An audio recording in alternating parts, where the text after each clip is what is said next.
I believe that I am the best person for the job of President of the United States. My unique talents give me the ability to be assertive and diplomatic at the same time. I'm a person who will spike the conversation, who will get politics rolling and stimulate new questions and new answers to our current political dilemma facing our nation. I believe I have a keen understanding of the economy and how to improve where we're at relative to other nations around the world.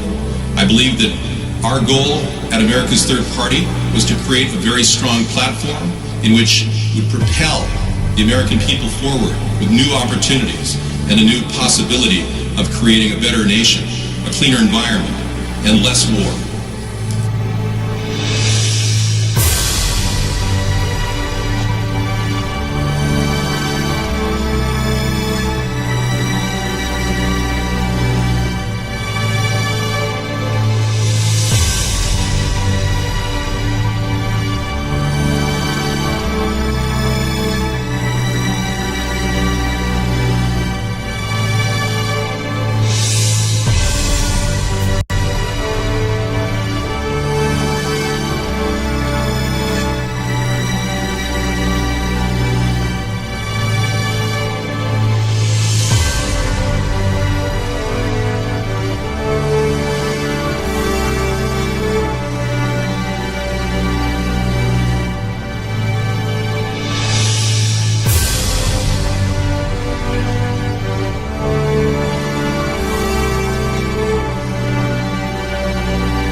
Person for the job of President of the United States. My unique talents give me the ability to be assertive and diplomatic at the same time.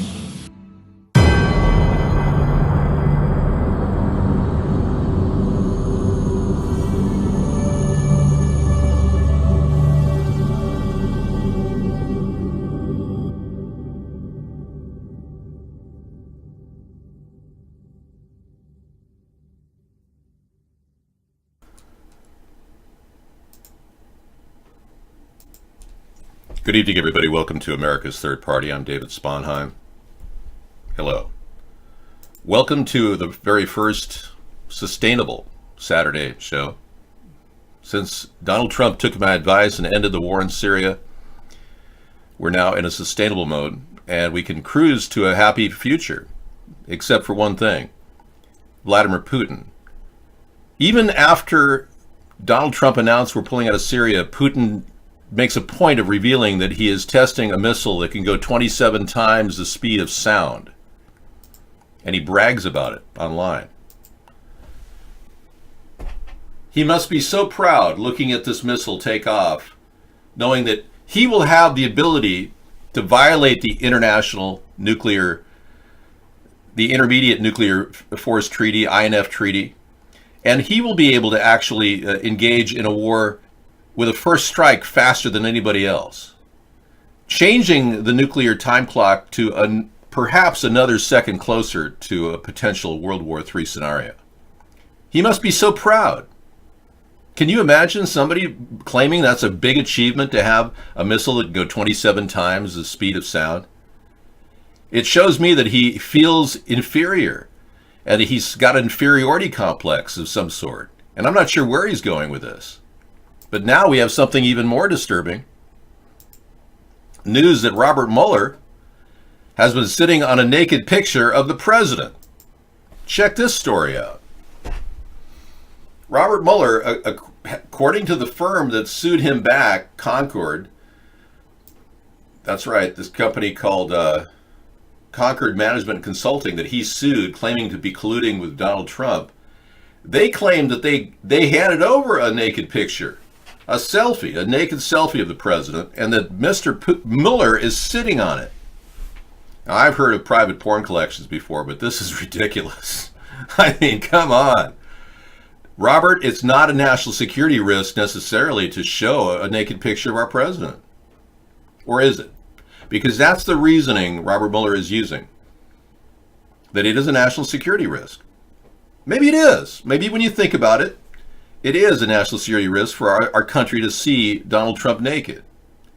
It certainly would send a lot of people into panic and possibly begin projectile vomiting. So think about the weirdness about that. But I don't think it's that big of a deal, considering how much people see nowadays in media. But I mean, he's making a pretty valid point, though, that it is kind of a national security risk.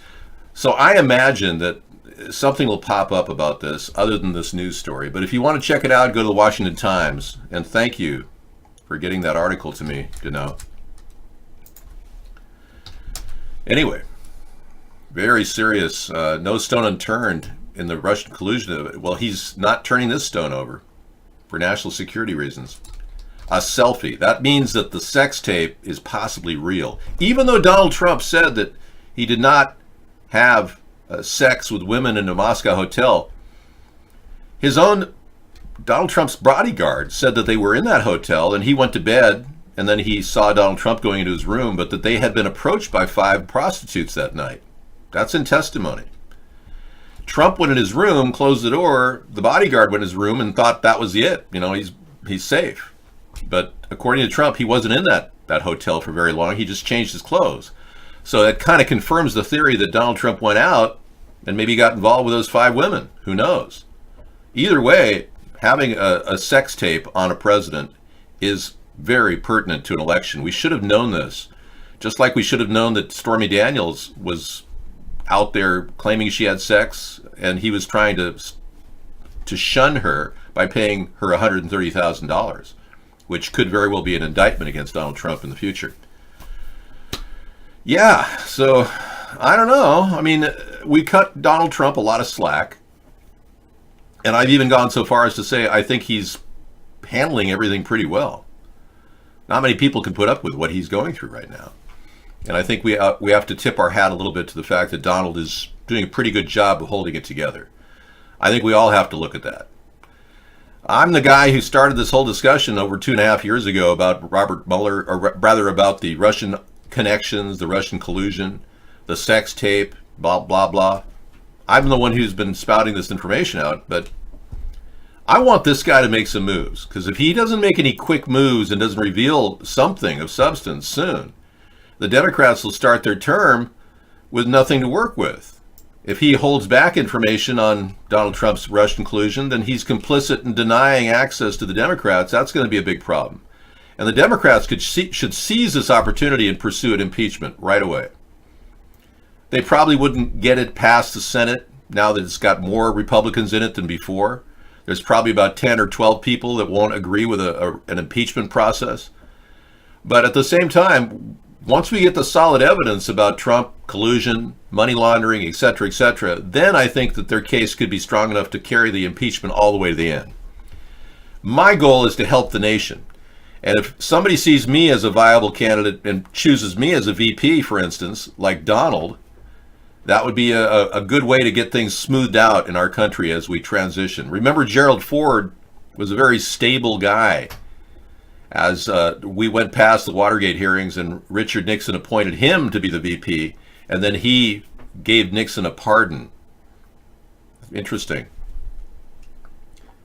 Well, yeah, the container fence idea is perhaps the best thing going. It will cost less than $1 billion. And it really will guard the border and deploy quickly. Remember, all these containers are already sitting in our docks waiting for deployment around the country. We could easily get 18-wheelers to haul them forward and build this container fence idea too high, for instance. Let me drop it down a little bit so you don't see the bottom level. There you go. Too high container fence that could veritably be a barrier to anyone breaking through. Now you may say, well, somebody's going to take a torch and go through one side really quickly. Well, we'll have in every container hardwired and Wi-Fi connected systems that are security systems that measure any motion and sound. And these containers act as diaphragms, much like a stethoscope. You put it next to your heart, you can hear your heart beating. These containers can hear the smallest amount, Wi-Fi. Ethernet as well, with hardened cord too, so you can't, from the back end, you can't even get to it. But this is the process of getting a guaranteed secure border built for under $1 billion and deployed in under a year. That's the goal. Mercury pollution, Donald Trump coal power plants, Environmental Protection Agency. Interesting.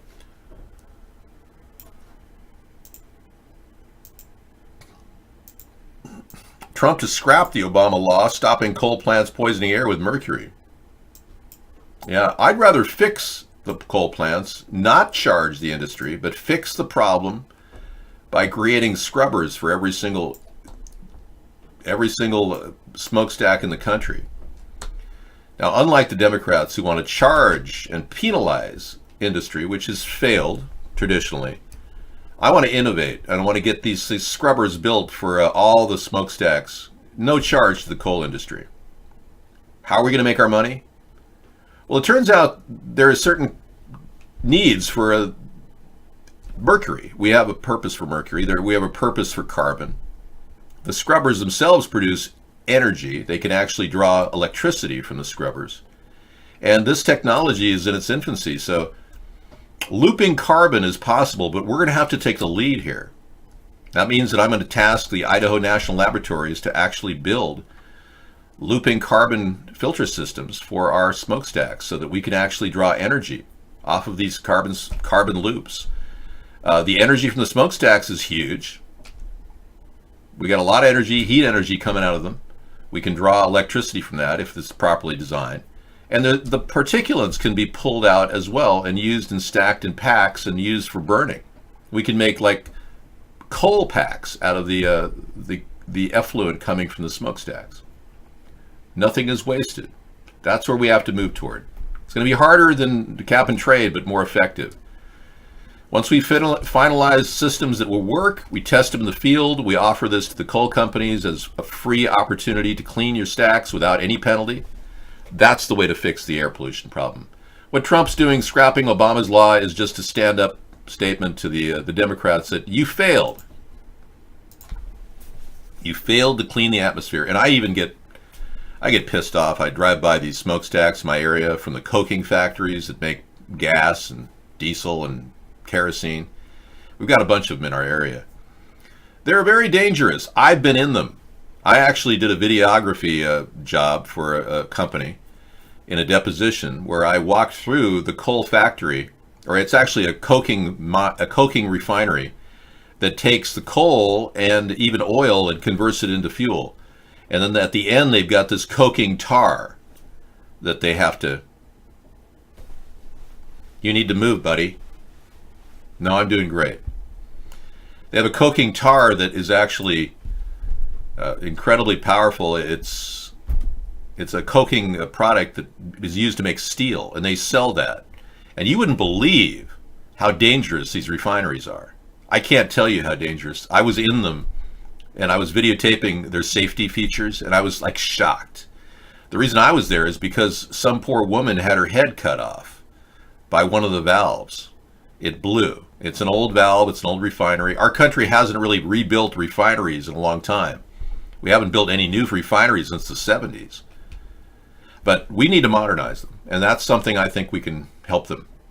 We all need oil and we all need gas, and even the Democrats who claim, oh, we've got to get away from carbon-run engines and all this stuff, they're the ones burning oil and burning fuel, and they act like they're total hypocrites when it comes to dealing with this issue. Right. Spiro Agnew resigned in October of 1973 among the scandal, which could veritably be a scandal with Mike Pence not presenting his emails. Having hidden his emails from the government in no disclosure, Mike Pence he's a Class C felon, in my opinion. You cannot hide your emails from the American people.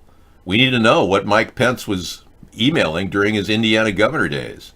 We still haven't seen it. So he could resign under the scrutiny, and Donald could apply or could choose a new person, and hopefully it would be me. That's my hope, because right now we have absolutely no rudder on our foreign policy. And what I've tried to do is at least make us understand that we want to disassemble the war machine, pull a lot of our troops home from dangerous areas like Syria, and make sure that the people who are there have the necessary supplies they need. Now, here's a war news update on the group in Syria that is fighting to stay alive, the Kurdish fighters in Syria. One recommendation is that U.S. commanders recommend Kurdish fighters in Syria keep U.S. supplied weapons. I agree. I agree. And I think the time we've spent with them has certainly given them the ability to defend themselves in their region. So there comes a point where you no longer have to defend somebody that they then can defend themselves. And if they can't, it's sink or swim. Now, is this a strategic region for our purposes? Not really. Not in my opinion. Syria itself was going to be a model that the New World Order was planning on building a pipeline through Syria and taking over Assad's regime. That was a failed attempt, and it's got to be scrubbed. But on the news that Putin is creating a weapon of such mass destruction and capability, violating the Intermediate Nuclear Force Treaty, Donald needs to get ahead of this. And what he should do right now is approach Putin with a very simple opportunity to get back to the drawing table to talk about an intermediate nuclear force treaty that would be relevant to both of our countries, and we can begin stopping this tit for tat building up missiles and defense systems against each other. The time for dialogue is now, because this is not the time to initiate global nuclear war. Hey, man. Есть контакт подъема. Старт.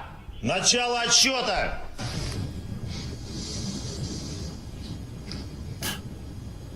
It took off so fast, it was faster than the camera. 10 секунд. Полет нормальный. Look at how proud he is of this new blast. He went and bragged about it. Yeah.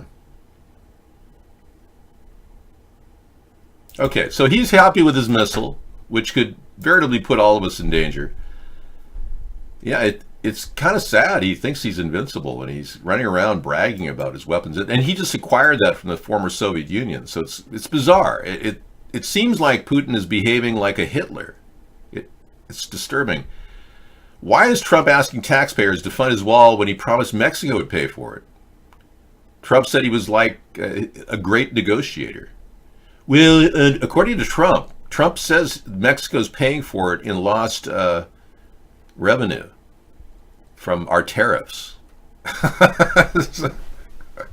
Yet he can't afford to pay for the wall. So I think he likes to make big lies and back them up with bigger lies. Trump is known for lying, okay? Let's get that through our head. It's not going to disappear anytime soon. And Trump is now blaming the Democrats for the 2 dead migrant children who died in the border custody. Now let's listen to his argument. Hey, Jive Turkey. Let's see what he's trying to make sense of why he's allowing these kids to get no medical help. It's not my fault. It's the Democrats' fault. Clearly, I definitely think it's the Democrats' fault. I didn't do anything wrong. I never said anything bad. Okay, let's take a look.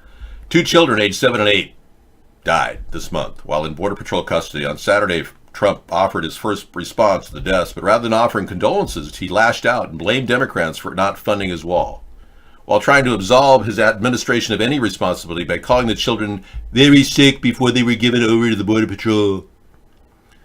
You know, that's contradicting the father of the boy, or the little girl rather, that said that they had eaten right before they actually got to the border. And then they became under our jurisdiction, and we didn't give them medical help. We sent them back. Same with the boy that died. He had a high fever, and he was told to go back to the dirt hole that he was coming from. Well, have him take a cool compress and go back to the dirt hole where you people are living. That ended up in his death. That little boy died because of the lack of care our Border Patrol put out. So Border Patrol is a serious problem, and Donald should have reformed it by now. But instead of sending a task force to the border to beef up our forces to deal with this, even to get medical assistance to every single border apprehension, Trump has done nothing. Where are the 2,400 kids that are lost in the system right now? Some of them may have been trafficked in, child slavery and sex acts. Donald doesn't know because Donald doesn't have a task force to find out who is responsible and where are the children. 2,400 kids are missing. And now we have sassy Trump. I don't know about it. I mean, you're telling me something I don't know about. We have a lot of ads, and they certainly are effective based on the numbers that we're seeing. Mr. President, a lot of folks have said that ad is offensive. Why did you like that ad? Well, a lot of things that are offensive. Your questions are offensive a lot of times, so you know. Are you concerned that the Democrats are going after your tax return? Oh, I don't care.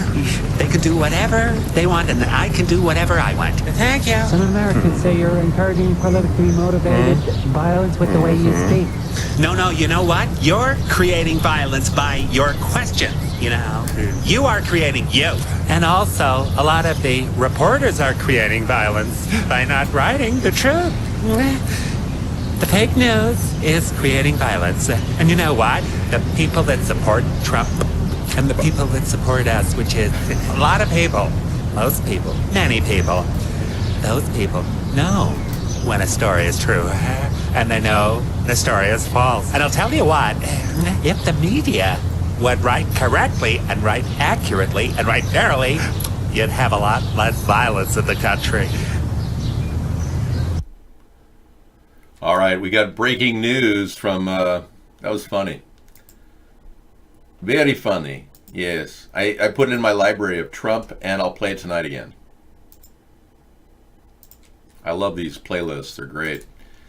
We've got new 1812 is our current playlist. Okay, we got another breaking news, but they can't even get the spelling right. Yeah, this is pretty funny. But I'll find out how serious it is in just a second. But reportedly, yes, breaking news. A jetway reportedly coal passes. Okay, now I don't know what coal passes is. Is it kind of like Kofifi? It's got to be a word like that. Is this a new word? Did Donald come up with this word, coal passes? Reportedly colpasses, so we're not sure if it's collapse or colpass, but we'll find out. A jet bridge has reportedly collapsed at Baltimore-Washington International Airport in Maryland, injuring at least 6 people. Several emergency units rushed to the scene after being called at about 8 p.m. on Saturday evening, according to local media. But the injuries are believed to be non-life-threatening. Good. Unlike the bridge in Florida, in Miami, the collapse had killed 6 people and not one person was charged with a crime, even though they were doing a stress test with live traffic underneath it. Oh yeah, let's just take this bulldozer and move this bridge while these cars are driving under it. And nobody was charged with a crime. Can you believe that? Well, hopefully these people will be okay. And hopefully that bridge will not colpass anymore. Whew. All right, well this has been some fun just talking to you incessantly. Yeah, indeed. So Meow TV made a good point. Obama left the same bad immigration centers, bad detainment centers, and the same shambles when he left office that Trump acquired. So Trump's not to blame for the bad equipment there. He really isn't. He's only had the presidency for 2 years? But anyway, it's possible he didn't know about this. So missing 2,400 kids, though, is something he needs to get a task force on right away. I don't know. Operation Northwoods was a plan that kicked off all the other operations in the CIA. Yeah. The proposed, almost implemented false flag operation against the Cuban government. But there have been a lot of false flags since then. So it's possible Operation Northwoods has been the template for every false flag we've seen since, gosh, Aurora, Colorado shooting. I think we can start with that one. Well, our Operation Artichoke is the first, but there's also Operation, right.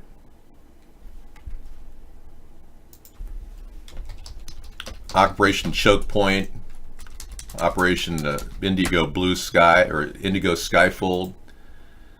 Operation Choke Point is a new operation. It requires everybody who's buying gold to have their social security number and their license plate written down. They wanted to find out who's buying gold 10 years ago, so they created Operation Choke Point. Operation Cable Splice, that's another operation the CIA is involved in. But I don't know the name for Operation Child Abduction. I haven't gotten that one yet. Yeah, what I'm about to show you is going to shock you, and then I'm going to leave it with you. Yeah, Sacha Baron Cohen recently did a video in which he encountered a concierge at a hotel, and he was pretending to be a guy seeking children to get. And the concierge gave him the assurance that he could easily find a child age 8, meaning, you know, pedophilia and that whole thing. Well, Sacha Baron Cohen, you know, who's done a lot of work in looking into this, actually went to the FBI with this report. There he is. And he told him that the concierge at the hotel had said that he could procure little boys for this guy who he was playing a character. And the FBI never acted on it. That's pretty interesting. But then that's a recent story, but that's minor in comparison to this story. A CIA agent says that the agency supplies pedophiles with children. Are you ready for this? Yeah, this is not sustainable. Let me give you the link to this. Yeah. This former top secret agent for the CIA has said that many of them are just doing their job, that they get kids for rich people to gain favor. I know it must stop. That's what I'm saying. So this man will be brought into protective custody if he's still alive. When I become president, we will get every bit of information he can on what kind of operation is leading to children being abducted. And if the CIA is involved in this, we'll get to the bottom of it. I'm just shocked. I really am. That our government would be, number one, not interested in pursuing a concierge who's offering children to people like Sacha Baron Cohen, or a CIA agent that 14 years that reports that they do it frequently. They move kids to these rich people for a favor. And the hotel concierge told Sacha Baron Cohen that he had procured children from many of the well-moneyed. Thank you, Johnson, for that clarification. Yeah, I'm shocked. I mean, you don't think about our government agencies being used to manipulate children to take them to, you know, pedophiles. And if this is true, we have got a lot of work to do, folks, if we want to clean this country up. Hey, this is great. Original Woodstock site is going to host the 50th anniversary concert. That's amazing. Look at the picture, the aerial photograph of Woodstock. Many of your grandfathers and grandmothers were out there dropping acid on this fateful day, dancing to the Flower Power Children's Hour. Yeah. Okay, in August the 16th of 1969, this aerial photo was taken at the original Woodstock Festival in Bethel, New York. So it's going to be held in August of 2019 at the original Woodstock concert. Wow. No kidding. That would be something to go to, wouldn't it? I doubt it's going to be free like it was for a lot of people. There was a fee initially, but they stormed the gates and knocked it down, and the Hells Angels had to come in to protect some of the concert venues. One person did die at the Woodstock Festival. A tractor drove over him. Yeah, it wasn't exactly pleasant. But by and large, the Hells Angels kept the peace. You're going, really, are you? No, that's not exactly what happened, Mad Dog. Young men and women didn't do that to themselves. All right, you've got the false image of the 60s. It's not about drugs. It was about peace and love. And a lot of them only smoked some ganja. They never dropped acid. No, I was not there. I would have been 9 years old, and nobody took me. It would have been nice, but nobody bothered to take me to, you know. Where? Yeah, in 1969. I was out there too. I was well, actually no. A year later I was there in 70. near New York. I drove through it a year later with my family. I drove near New York during Woodstock of '96 Oh, you did? But you didn't go. or whatever it was, 90 something. I think it was 94. There you go. Oh, Thank yeah. you. Yep. I was right nearby, but I didn't go. So the 50th anniversary is coming in August of 2019. So, hey, it might just be a place we could go and do a broadcast. It's possible. You never know. You know, the original Woodstock, and probably if they did a 50-year anniversary, it would probably cost money. I'll The pay. original Woodstock I'll pay. Sold tickets. I know. I'll pay. It would be a good idea. But Yeah. then people rammed the fence, and then that's when he said it's a free concert from now on, because people had rammed the fence and they didn't have enough security. It'll be a lot nicer than the Burning Man event. Less dust, that's for sure. Woodstock was the only thing that was good was the music. Well, okay. You're entitled to your opinion. Jessica Loves Jesus is in the show tonight. We've got other people could cam up if you want. Hey, Jessica. Thank you for coming in. Yeah. I was always wondering if I got your name wrong. Is it Jesus or Jesus? It's Jessica Loves Jesus, not Jesus. Unless she Okay. met a guy named Jesus and been getting involved. I don't think so. She's a very It probably is very Christian Jesus. woman, and she has every right to be. We support religious freedom here, as all of you understand. Hello. I'm not going to say your name, but that's okay. Okay, I'm going to let Sarah take over the show. I am going to drop out of this section. Melania's been accused of having bad fashion taste, and now everybody's talking about Michelle as being a great dressed person. Notice I didn't give any gender identity to Michelle. She's a very well-dressed person, they say. Michelle is. But Melania is wearing pants that freak people out, and I don't know. I think the whole fashion thing is ridiculous. It was a surprise. In fact, officials here at the Pentagon we were under strict. Getting to the pictures here. Oh yeah. Who wouldn't call that fabulous? I mean, come on. You could hide a 50-pound weight gain under that yellow muumuu that she's got They there. like that? They like that, Sarah. I'm sorry, but I like the way Melania's dressed better. Thank you.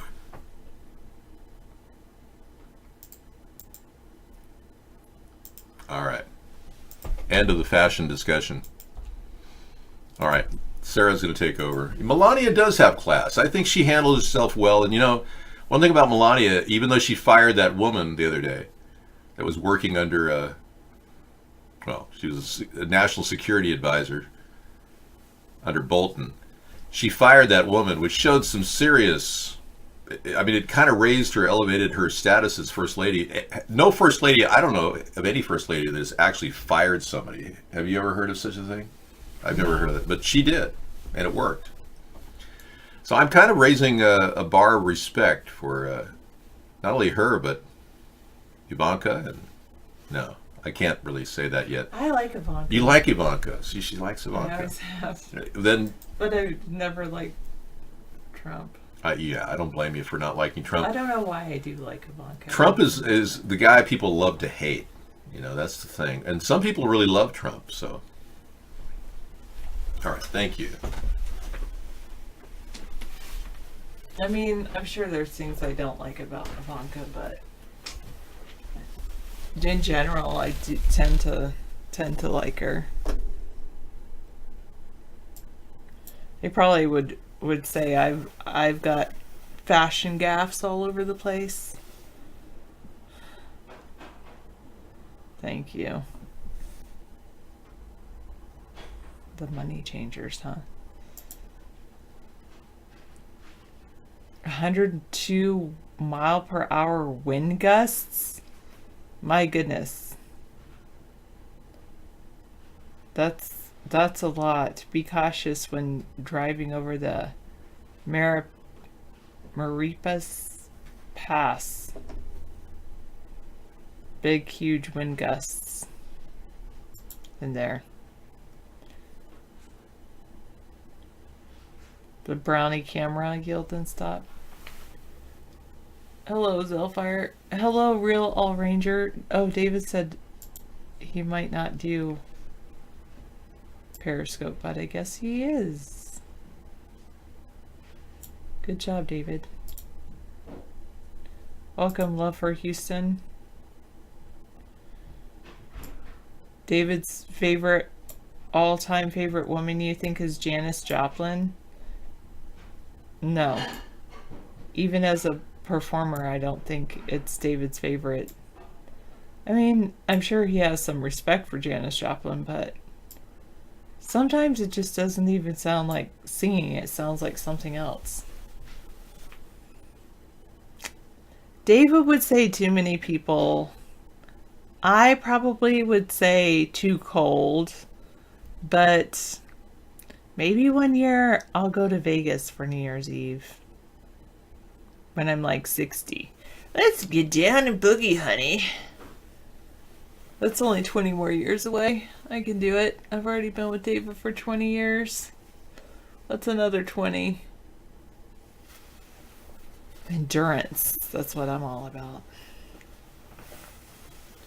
But it's too, yeah, I think it's too cold in New York. David's not a big fan of crowds. And then he wouldn't want to go to Vegas for New Year's because he'd say, don't you remember the shooting that happened in Vegas 20 years ago?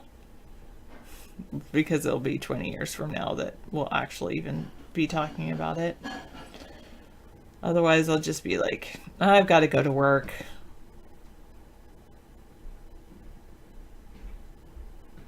Yes, Johnson, I do think so. I do think David can win in the 2024 election and 2020.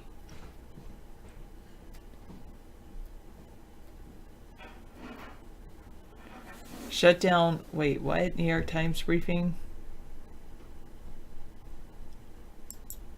No thanks, Jive Turkey. I don't do math. I never will. Oh, the New York Times briefing. Good evening. Here's the latest. Let's put it on screen.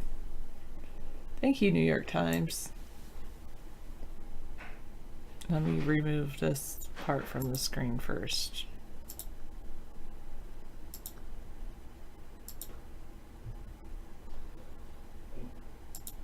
All right. President Trump has threatened to close the southern border and cut off aid to countries in Central America if Congress refuses to fund a wall.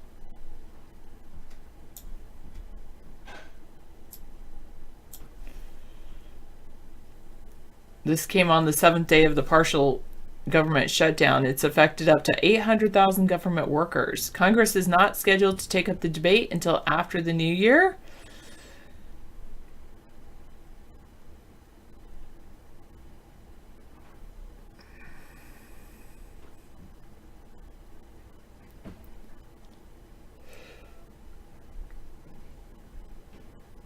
Nancy Pelosi says Democrats are united against the president's immoral, ineffective, and expensive wall, the wall that he specifically promised that Mexico would pay for. Wait, no, that wasn't Nancy Pelosi. I think that's still what Trump is saying. The EPA proposed new rules for assessing pollution. It would make it easier for power plants to release more mercury and other toxic substances into the sky. Oh, gee, thank you. No. Easier to release toxic substances. It will roll back limits on coal plant emissions of mercury and other pollutants that have been linked to developmental disorders. Oh, yeah, that's what we want for our future children. No. Respiratory illnesses. Scientists have said mercury pollution from power plants has declined more than 80% nationwide since restrictions went into effect in 2011.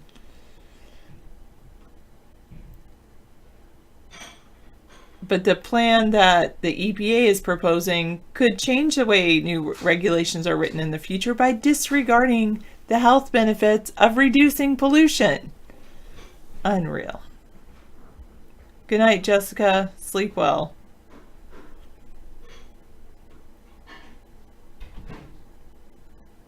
Thank you, True Blue. What are your plans for New Year's Eve, everybody?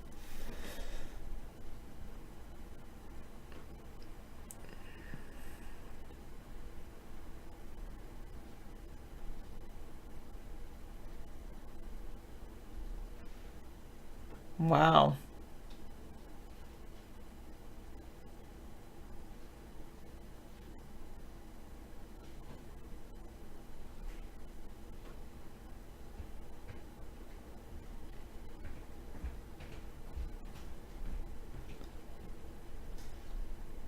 Native Americans, only 72% of Native American students graduate. That's the lowest of any demographic group.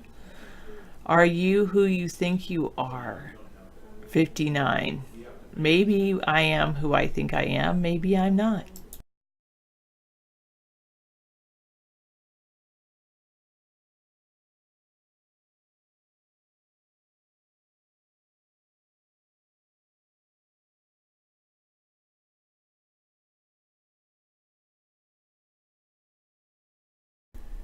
That's what I'm going to be doing, True Blue, is probably celebrating at home with some sparkling apple cider. I don't drink alcohol, so there you go.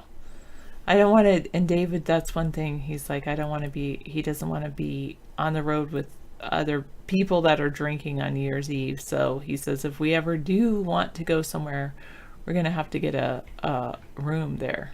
Hello, Bad Dog.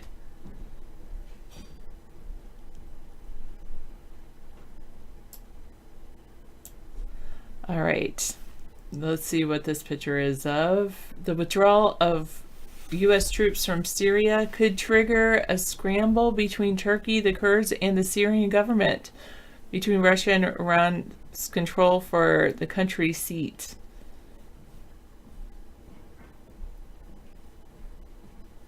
Syria's Kurdish militia has called on President Bashar al-Assad's government to send forces to protect it against a possible attack by Turkey. That's the first sign of shifting political alliances in eastern Syria since Trump announced he would withdraw American troops. These are Turkish-backed fighters near Syria.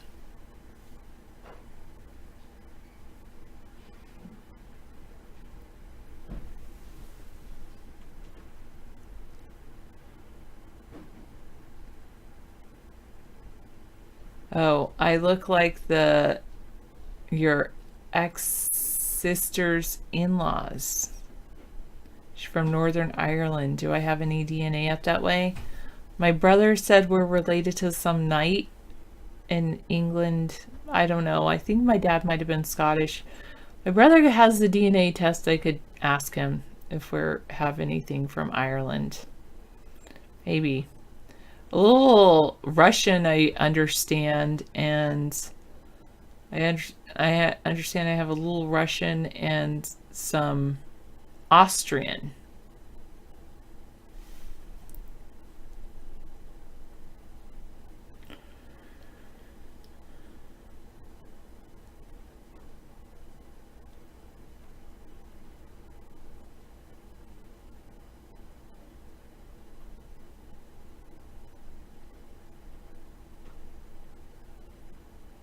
Tesla is scrambling to sell cars before the end of the year.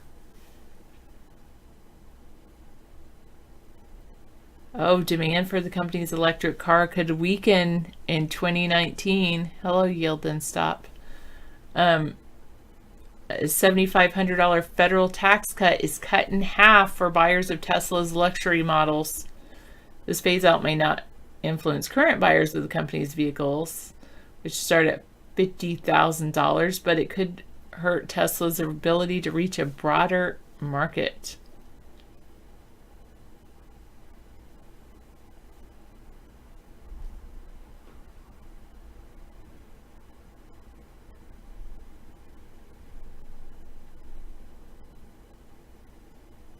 One economic indicator in China? Underwear.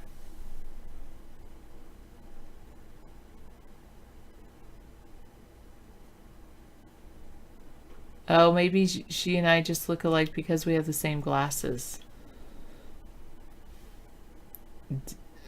Somebody said I look like people in Norway or Amsterdam. I don't know, somewhere over there.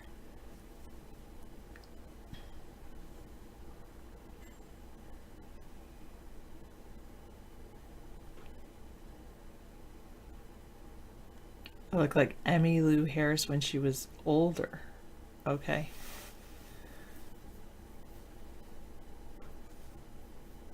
By almost any measure, the Chinese economy is slowing. The country's stock market has lost a quarter of its value this year. Whoa. Xi Jinping is navigating a protracted trade war with the U.S., but a tabloid controlled by the Communist Party found encouragement in an uptick in sales of boxers and briefs. Okay.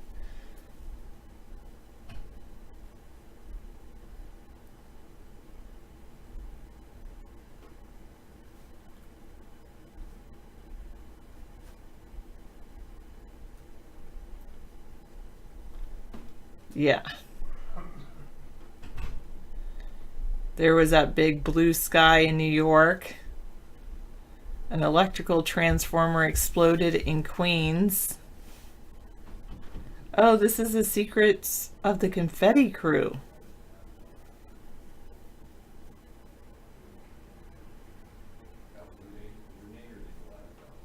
Planning starts for the confetti crew in New York. Planning starts a year ahead. Volunteers are named to a confetti crew. Sometime after Christmas, they deliver truckloads of confetti in unmarked 45-pound boxes to Times Square buildings. Volunteers undergo rigorous training in confetti dispersal. If they do it correctly, an organizer told us, their arms should be sore by the end of the night. It's a very violent act.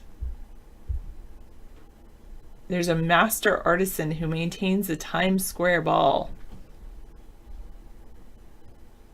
Oh, the best tools for making cocktails. Finally, it's the 4th day of Christmas. Environmentally friendly disposal.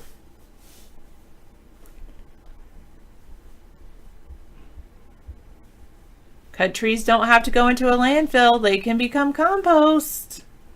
They can be made into an erosion barrier. They can be even fed to goats. Who knew that goats eat Christmas trees?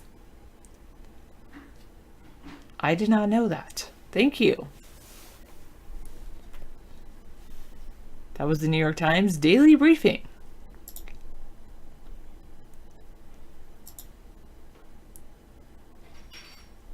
If you were saying anything back to you, sorry. Hello, Marco.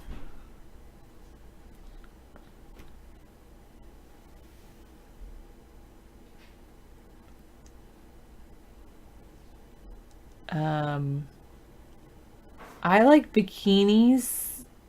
High, yeah. But I don't know. That was interesting with the Chinese thing. So China has lost 25% in their stock market. I wonder what we've lost.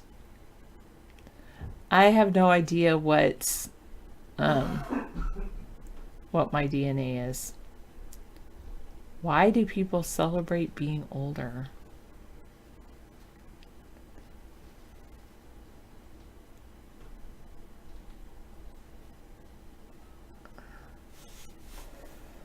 I don't know.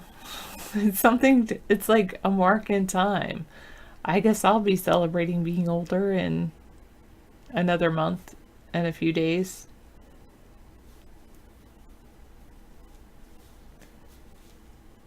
Good meta-nemesis. Catch up on your sleep. And I'm glad that you weren't too tired, Misanthropy. Yes, it does seem like a ghost, an imposter. I love fries. Change the capitalization. True, 529. The debt, or 592. The debt from higher education is just crazy that many people face. I highly recommend an accredited online university like Western Governors University.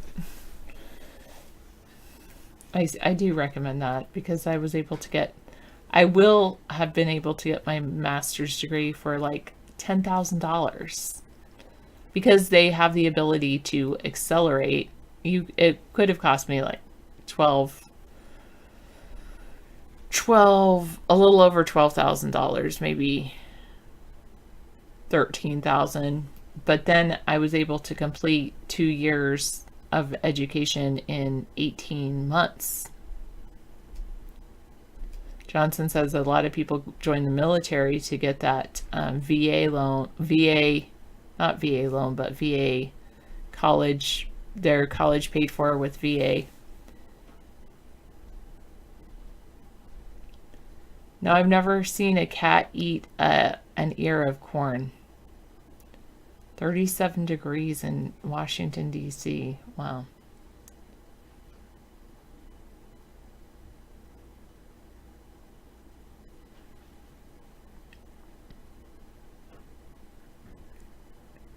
Well, that's cool. If you remain active duty, then college is free and for your lifetime. That's pretty cool.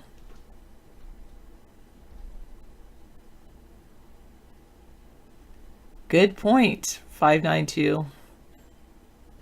I like that WGU also only has certain fields that they offer degrees in. They don't offer a degree in everything. Like, you can't get a degree in underwater basket weaving at Western Governors University.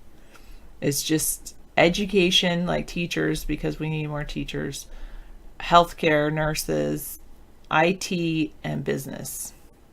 I would probably shy away from the business one since a lot of, yeah, you can get the GI Bill after you do 4 years and don't flake out.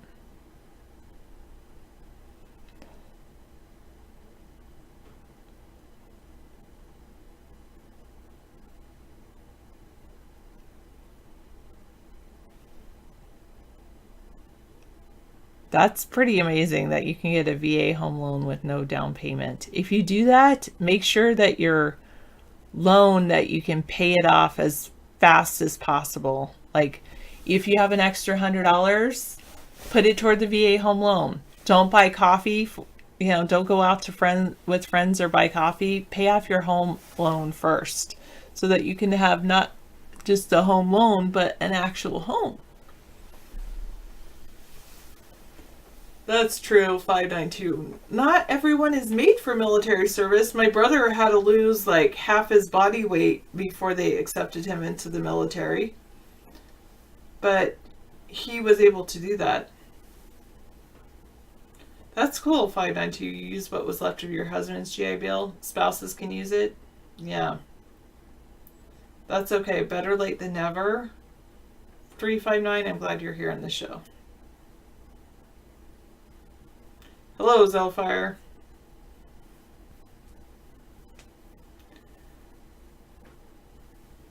No thanks, Jive Turkey. I'm not one of those people that watch random YouTube videos. Yes, sometimes some parts of college you've just got to get through if you want the degree, and sometimes having the degree is helpful to get a certain job.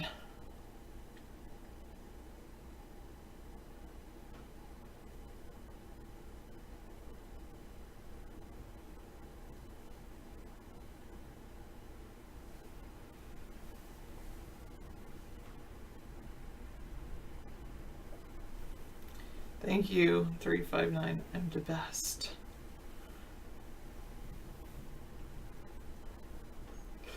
I am having a relaxing vacation. Whenever I think I should do something related to not relaxing, I decide not to do it. But I did do a couple of things, necessary things. Well, in a couple days I'll be working on, when I go back to work, then I also have to do the quarterly filing for America's Third Party.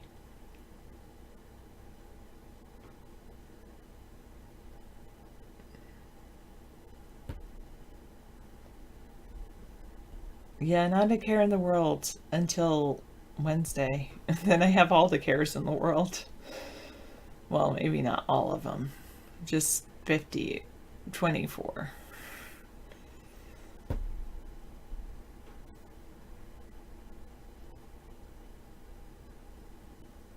I agree with that, 592. We need more people who will learn to be skilled laborers. Not everyone can make a living building video games or making web pages. But what if you could build a robot to do your skill? I know Mad Dog often says that the IT industry is going to put me out of work as a teacher, which is fine with me. But I don't think it really will, because I think teachers are more than just giving information. I think it's also about creating a relationship with students and having a one-on-one connection to help people when they get stuck in person.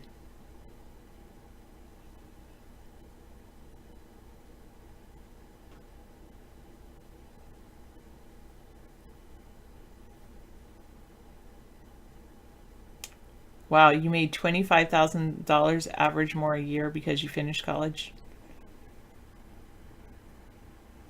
And you might be right, Mad Dog. Well, like, I believe that is definitely the case for, as far as professors. College professors will be relegated to programs like Western Governors offers, like online universities. I think that's going to really take off. I think it'll be a while before they have online schools for high school and elementary. I think it's going to start from the top down.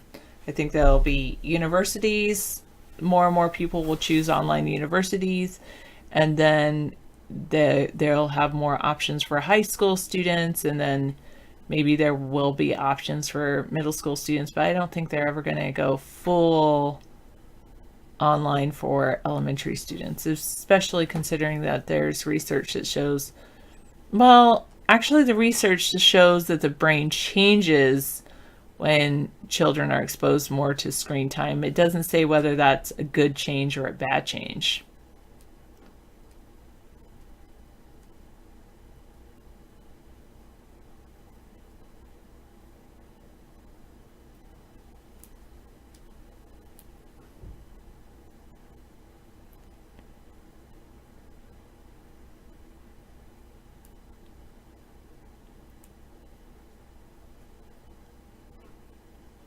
I think, well, with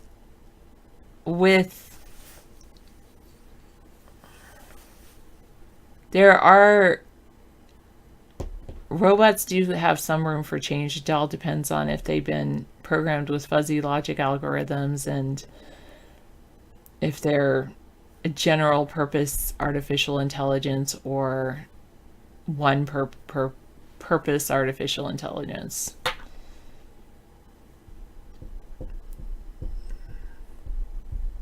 You hated school, you were nothing but trouble.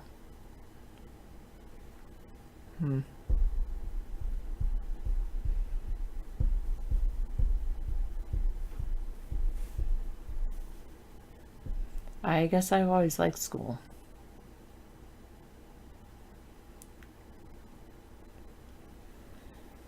AI will never be human. The latest that they're doing with AI is using what they call smart skin to put on certain robots, especially robots for men. Am I reading a new book yet? I just finished reading or listening to Multipliers, which really talks more about diminishers than multipliers, but and now I'm reading a book by Margaret Peterson called Found. And my favorite author, I can't really say I have a favorite author. I mean, I like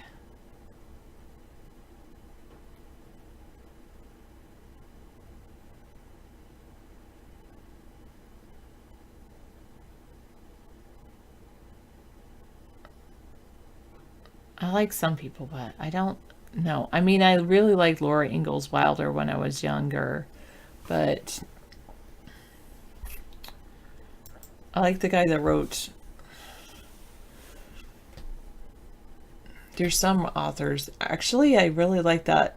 I should see if he wrote another book. Is that Fagone guy who wrote? Because I really like how he described. He did a really good job of descriptions in The Woman Who Smashed Codes.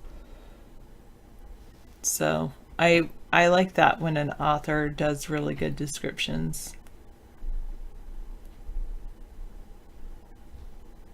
That's fine, Ghost. I am there just to be one little shining light, and I'm just there to be one little shining light and spark of truth in the darkness.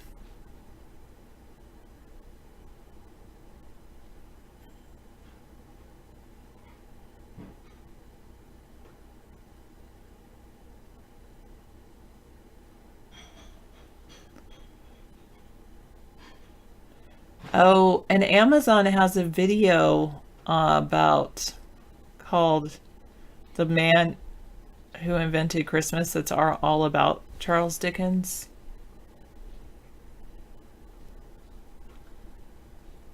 He writes nonfiction books and stories. Horseman of the Esophagus, Ingenious. I wonder what Ingenious is. A true story of invention, the X Prize, and the race to revive America. I might like this one.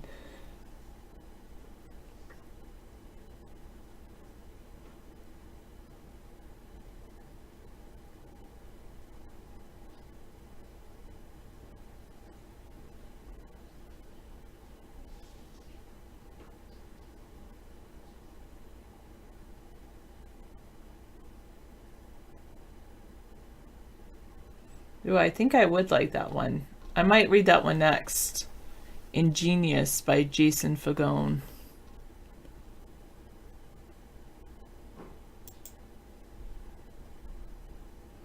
I don't want to read Horseman of the Esophagus about competitive eating and the big fat American dream. No thanks.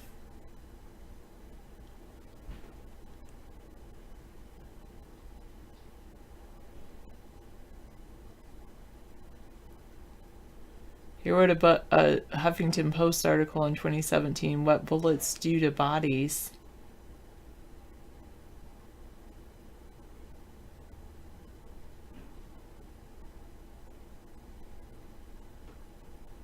I don't think he's written, I guess he was working on that.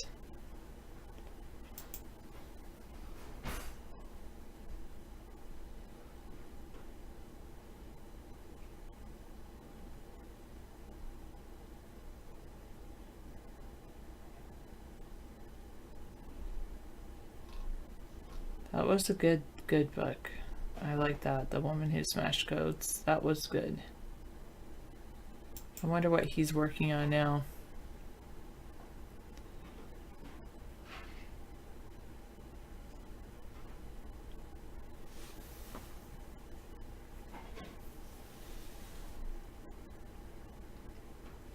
Here's a picture of Elizabeth Friedman who smashed codes.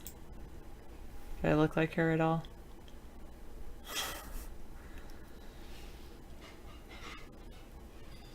Yes, I did just scratch my chin.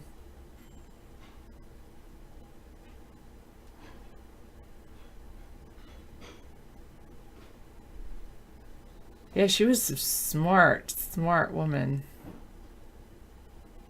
She wasn't a mathematician. She wasn't from a rich or influential family. She just studied poetry in college and paid her tuition by working as a seamstress. One day when she was 23, a chance meeting with an eccentric multimillionaire changed everything.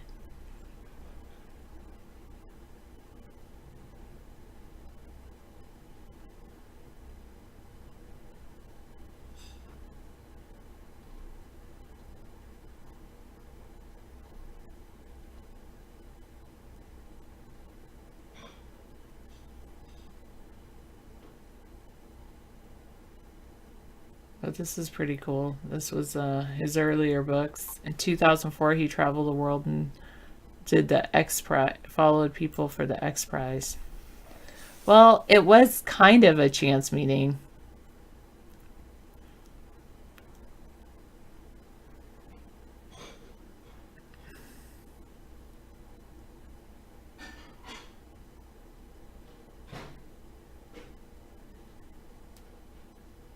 No, she went to, it wasn't, she didn't see dollar signs. She went to look at this Shakespeare book in a Chicago library, and she was about to go back home. She had gone to Chicago from like the small town in Indiana and tried to like branch out from her parents, and she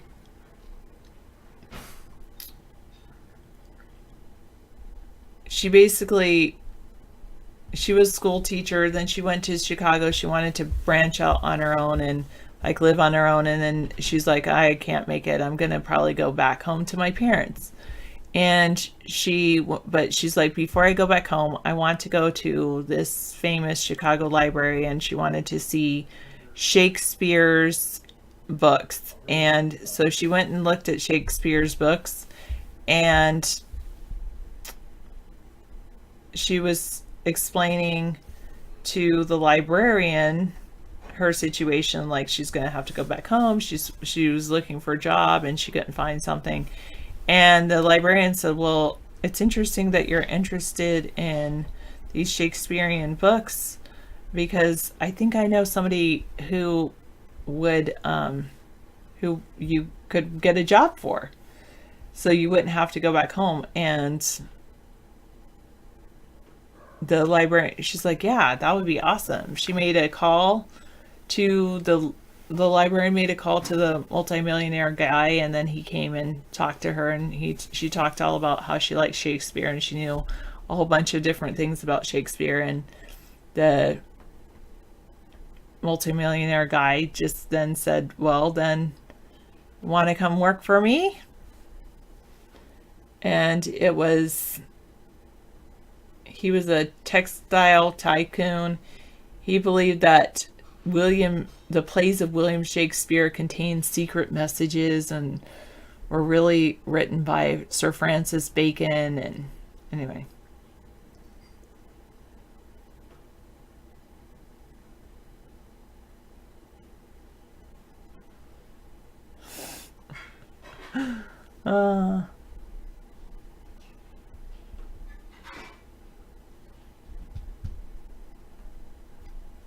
Anyway, she was very intelligent. She married another guy,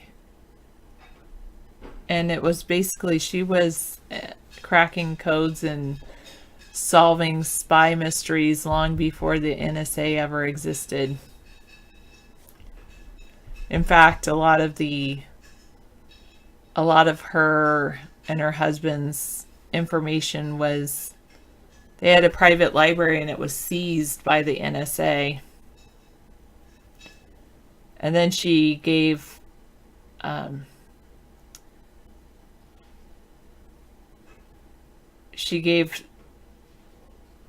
husband gave his writings, and she gave her writings to a library, I think it's in Maryland.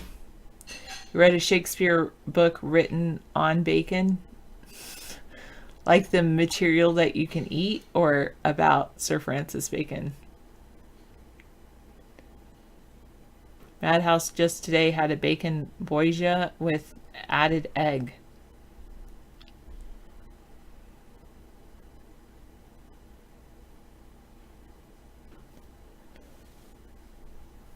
Yes, I have heard that too. Sir Francis Bacon was a Knights Templar. You read a Shakespeare book written on bacon and you ate it. That was the right thing to do. Bacon does taste good. I do have some bacon in my freezer, but I don't eat it very often.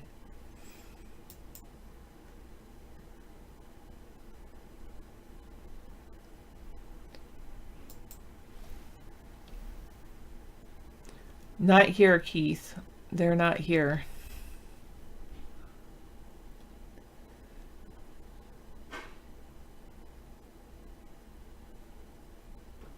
Okay, try to do that.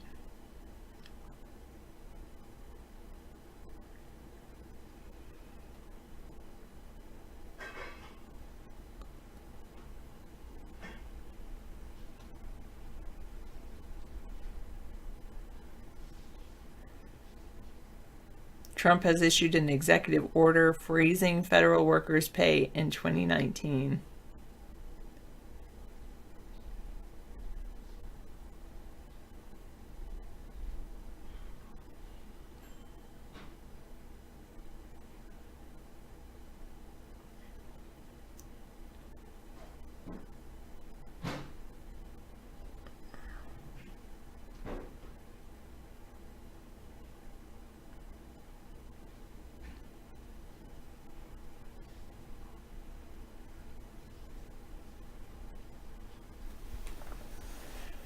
Democratic candidates feel diversity push even for their campaign staffs.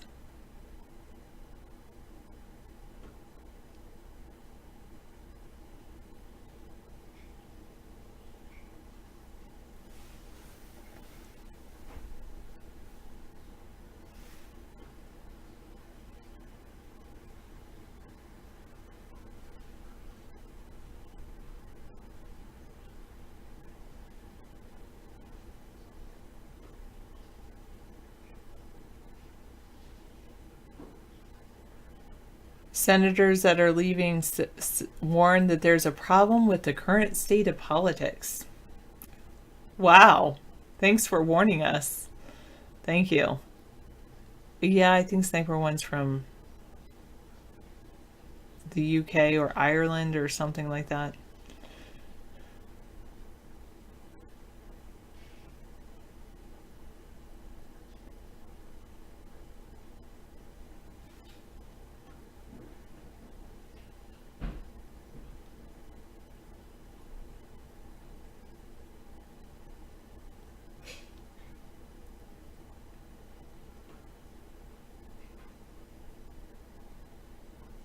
The Republican investigation that sought to undermine the FBI Mueller quietly ended. No report issued. Yeah, I don't speak Irish. You can't stand the English? Oh.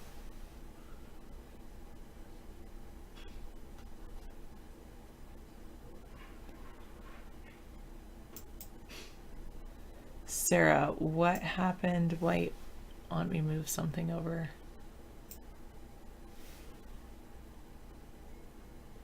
I don't know what happened to that person.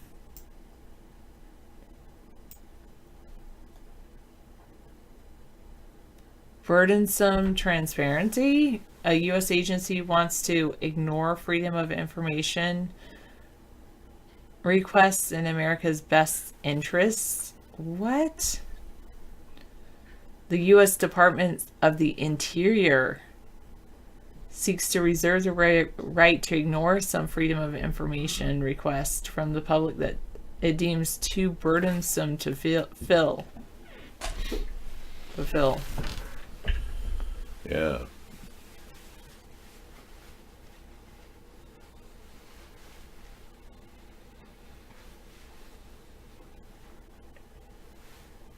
Wow. So the FBI is saying they won't honor a request for, or the No, US Department of not Interior? the Department of the Interior. Oh, okay. Too exhaustive to bother. Yeah. They don't have the funding to, since they're not working, they can't do anything. Yeah, it's over. They can't work. They can't do anything. So, yes, I think Sarah does have a very calming voice. I agree. I'm trying to put you all to sleep. No, I'm just kidding. Well, when we get the new mic in here, it'll even be better. It'll be like that one of those, what are there, ADSMR or ASMR, the sounds of women talking. The Democrats need to put national security first. I agree. They're forgetting the border. Hey, man. Madhouse is here. They're forgetting the border, and the Border Patrol is not doing their job, so they need to be updated. We need a task force to find the missing children and get medical attention to the people that need it. Hi, yeah. So I made you a warm-up of our turkey dinner. Oh, thank you. So have some of that. It's in the microwave dish. And Oh, I wonder. yeah. Oh. Found. Yeah, they found the guy that was missing in our area. Oh. Yeah, he must have had a really bad experience with that. They put him on a drug that just helped pneumonia. Now get this: this guy in our area who ended up washing up ashore near here. He Let me just move out of the way. he was suffering from pneumonia, and they put him on a drug that the side effect was paranoia. Have you ever heard of an antibiotic for a pneumonia case where the side effect is paranoia? That's just so weird. Jameson's whiskey is to Irish like Jack Daniels is to Americans. Really? I did not know that. Okay. Thanks for telling me, Johnson. I'm not an Irishman, so I wouldn't know whiskey. I don't drink. That's another factor. No, we should never let the illegal caravans come in. It's a message to the people below South America, in South America, to come on in. It's once we start amnesty, it's an open invitation. And believe me, there's lots of people that want to live in a better place. So you're right. They do have this. Yeah, it'll be good. We'll go there. Okay. We have to leave a little early. Yeah, maybe. I might have to put 'Cause the. this is the time. I have to make a mod for us. Yeah. We may have to hire another mod for the room for the night. Okay. Oops. I think I closed out your news thing. But okay. That's fine. Thank you, Sarah. So Neurontin will do that? Really? So maybe he was on Neurontin and that causes paranoid side effects? Well, the man tripped out and he left, so. But he's, Okay, thanks for the turkey dinner. Yeah, you're welcome. Have as much as you want. So bromazepam can do that? Really? Something for pneumonia like a bromazepam causes paranoia. That's so weird that somebody on a pneumonia drug would. Whatever happened to penicillin? It's like, I don't understand. Why do we keep morphing into different drugs and causing all these side effects? What about if it's not broken, why fix it? That's right, David. Flee to America for free money. North America would be the... Yeah, and Donald Trump's got to stop the food stamps to all these illegal aliens.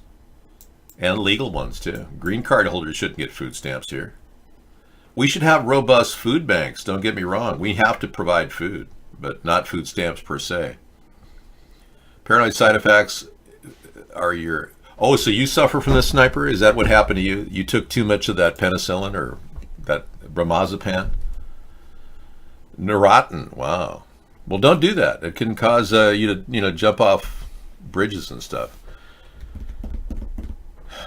Yes, well, Trump is talking about pulling troops out of Iraq, but the logistics is shocking the Pentagon right now. They're dealing with the Afghanistan withdrawal.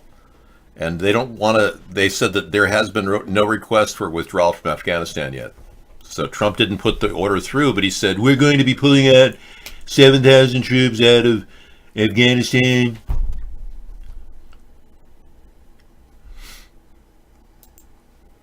Dave, you tried last night to unban me? Can you please unban me? I know, I can't. No. Well, what happened was you've lost your credibility, Isla Fries. Yeah. That's a bummer. But at least you have this name. Yeah, it's close. We're staying in Iraq for the time being. Yeah, we have a lot of infrastructure there. Have you looked into getting a tailor? This is a little bit, this needs to be come in about a half an inch. I agree. But if you want, I'll just put a pin right here and hug it in. Is that better?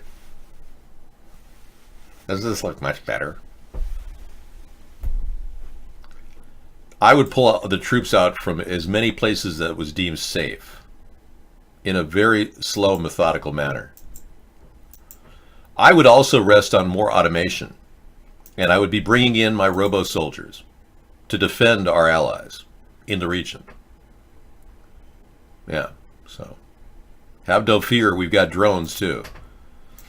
But the robo-soldiers stand in readiness to defend our nation against any potential dangerous element.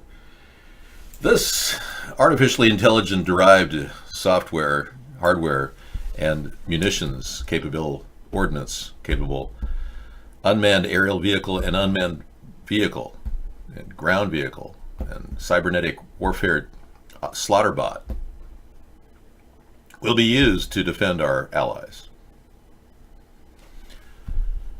David, you were unbanned in my room, bro. I didn't even know I was banned. Thanks for sharing.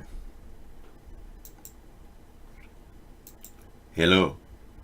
David, can you please? No, I can't. I told you. Your credibility. You are now the new name.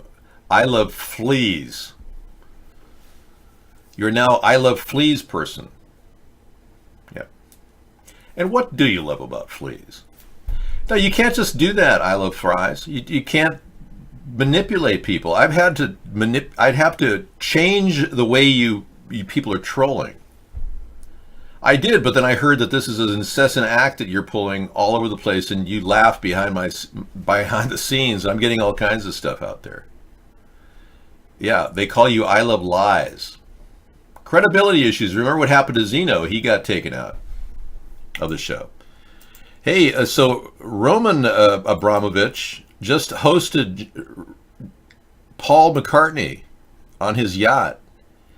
But I'm wondering if Roman Abramovich is related to Marina Abramovich. That's what I was trying to find out. I don't know if their connection. I don't know. Yeah. Okay. How Marina Gorbanovskaya became Roman Abramovich. These are Russian people that we need to know more about. I mean, they're living in our country. They're working with the Clintons. They're meeting Paul McCartney. This is different woman. This is not Marina Abramovich. This is Marina Gorbanovskaya. Real special to Roman. Roman is very big and very powerful and has Paul McCartney on a boat to nowhere. I don't know where his boat is. Maybe Mr. Putin would like to maybe meet Mr. Paul McCartney now that he has greater control over Western countries. But I don't know if there's a relationship between Marina Abramovich, who is renowned for her spirit cooking. I mean, really.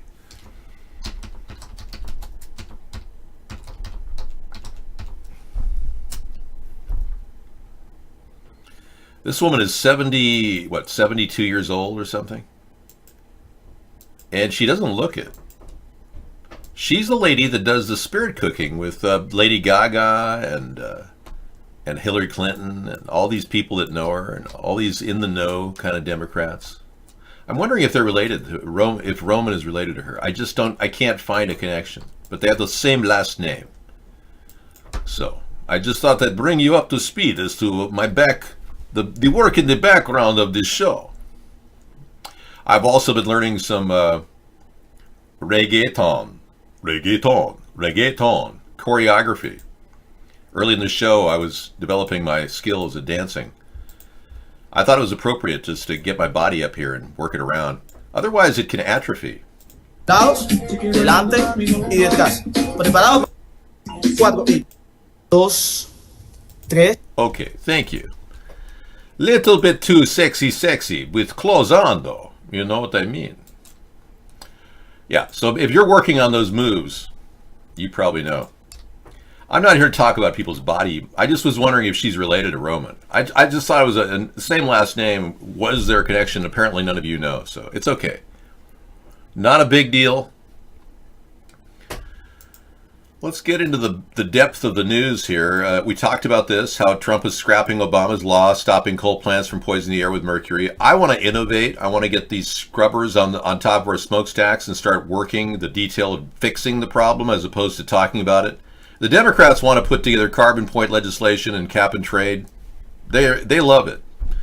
But we think that we could actually build a better solution, fix the problem, let's start looping carbon. I didn't want to do, I really didn't want to. I got to start the computer and everything. It's a huge hassle.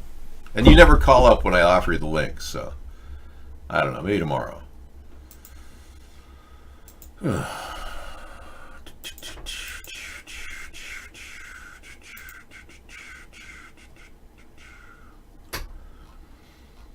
So Sarah was going through various things on surveillance, a burdensome transparency, they're calling it.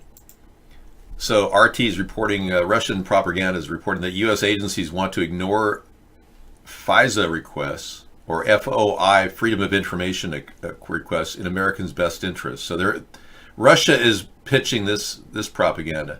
I don't even know if I can play RT, even though I like a lot of the work that they do. But when you think about it, do I really want Russian propaganda in the show?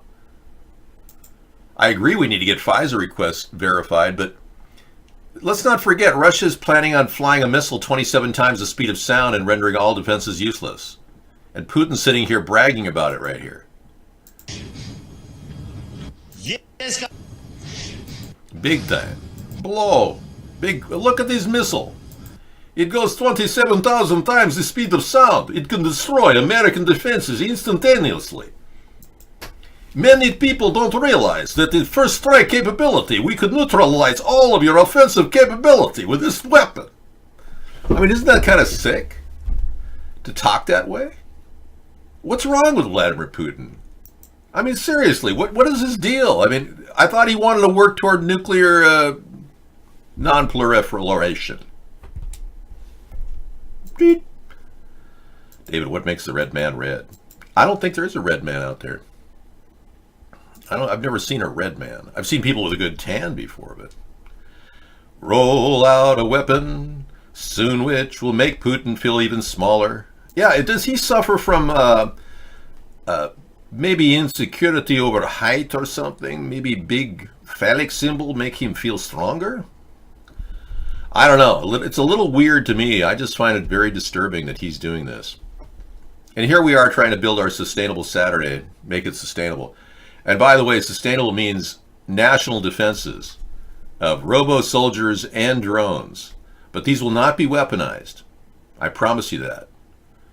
No drone domestically will be weaponized. We will consider a drone missile defense system to defend our country to make it more sustainable. So I'm integrating the possibility of using all capabilities, including robo capabilities, in a nexus of defenses capable of defending our country under attack by a potential missile going 27 times the speed of sound. Thank you, Mr. Putin.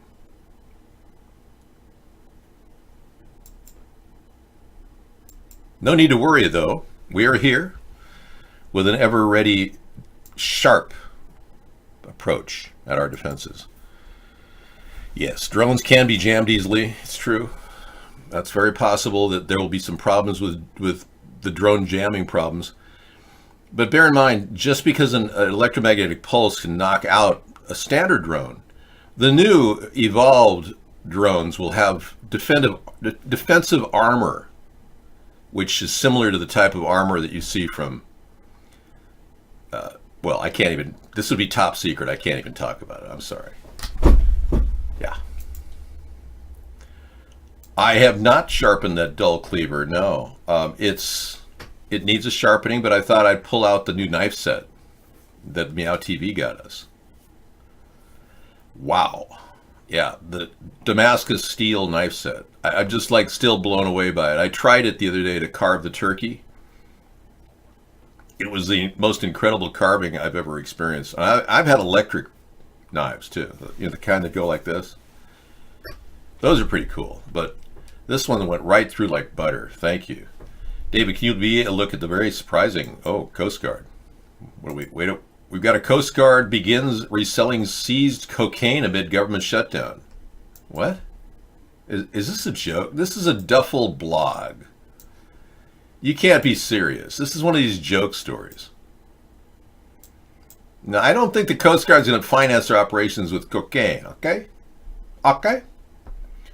With the Coast Guard being the only branch of the military whose members may go without during the current government shutdown. Yeah, they're not going to get any money. So the service has decided to resell nearly $1 billion worth of cocaine seized in the past 6 months to supplement pay for the 42,000 men.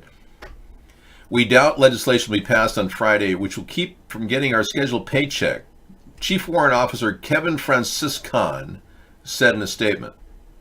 However, we have a shit ton of drugs, and if we can capture it, we damn well can sell it back for twice the price to the right buyers. Okay, put Mr. Chief Warrant Officer Kevin Franciscan on alert that we are looking at this story as a viable possibility. It's a parody site. Okay, I was going to say. It is pretty funny, though. I know, but you can't really justify selling cocaine to the open market. It just kills people. I mean, look at all the people that have snorted so much cocaine they barely, made it out of their car. They made it out of their Lexus, which they were living in. I met a person, no kidding, I met a person who told me, I didn't know the person, but they told me that they were living out of their Lexus. And I said, why are you doing that? And this is in Los Angeles. And this woman said, well, because I need to look like I've got money, even though I don't. I only make $160,000 a year. I said, what? You're making $160,000 a year and you're living out of a Lexus? And you've got a storage unit, she said, to keep her stuff. And in the back of her Lexus was a rack of clothes. I said, that's got to be the most sad story. I mean, what's going on? She said, well, she's a coke addict. She went through over $100,000 in coke every year. She can barely control her coke habit, but she works a corporate job. And it's like, hello. Okay. I hope they sell it. The U.S. government arrests all Coast Guard to the full penalty law. Yeah, well, believe me, this is not a real story. I've got corroboration from Scissorfight, who has verified some big things recently. Yeah, drugs. I know. I met a lot of people in L.A. that were drug addicts. It's kind of sad when you think about it.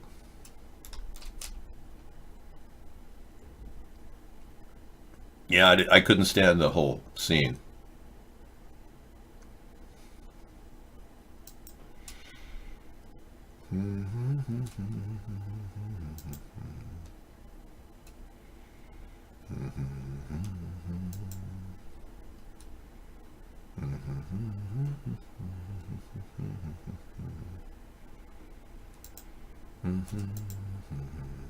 I'm just looking at something right now. Right? Huh. Got it. All right. I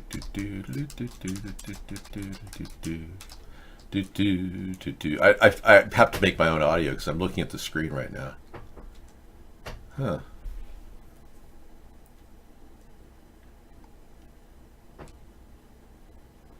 Okay.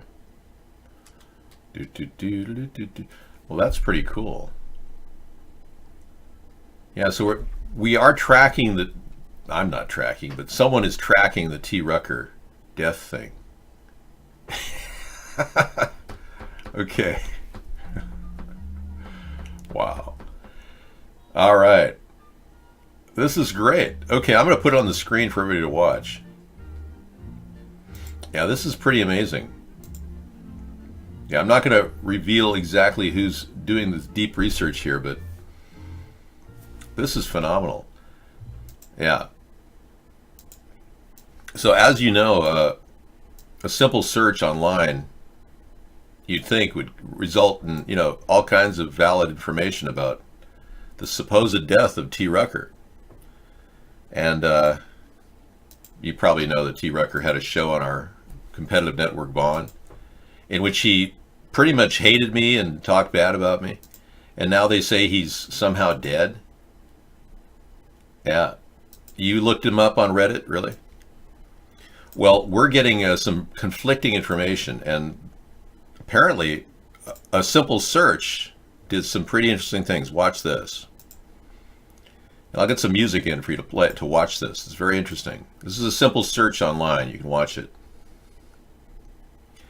He's finding the Glen Eden funeral home where he allegedly was served in the memorial and reception. Yeah. And then he went to the Glen Eden Memorial Gardens in the same location. And yeah. And look what the search arises. You put in the first name, his last name. Yeah. I think I'll play Zombie on this one.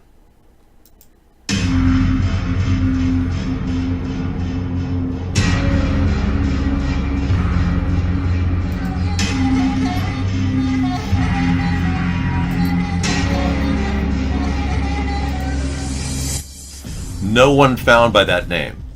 0 memorials found. Look at this.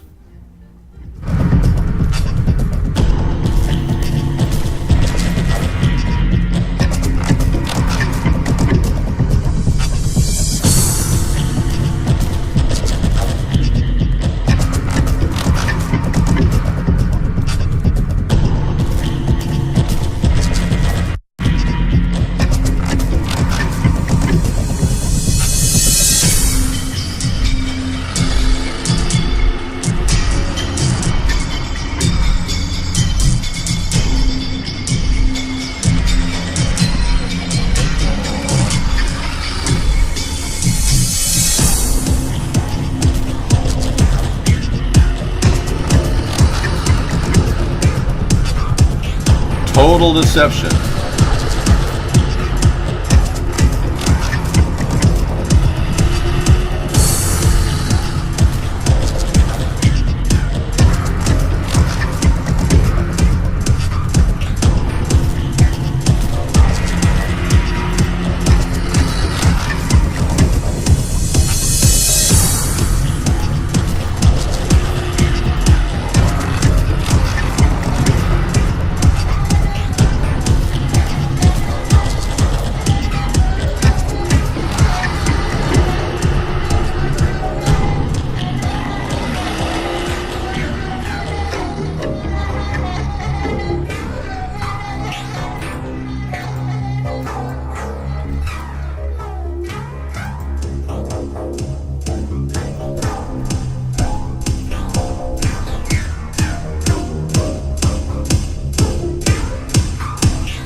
Okay, that was Zombie by Scissorfight. Wow. And Scissorfight just said only a true dirtbag would fake his or her own death. Yeah, there's something not right here. Yeah, very weird. That was an amazing bit of internet research, so you're welcome to vet the truth yourself. Yeah, it was a great song, Zombie. Thank you, Scissorfight. And thank you for everything. Now, this story. I keep bringing it up because it kind of gets to the bottom of the Russian connection.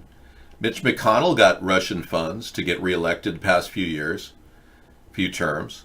Mitch McConnell's the guy that fought for Brett Kavanaugh to get put in position. He fought hard, too.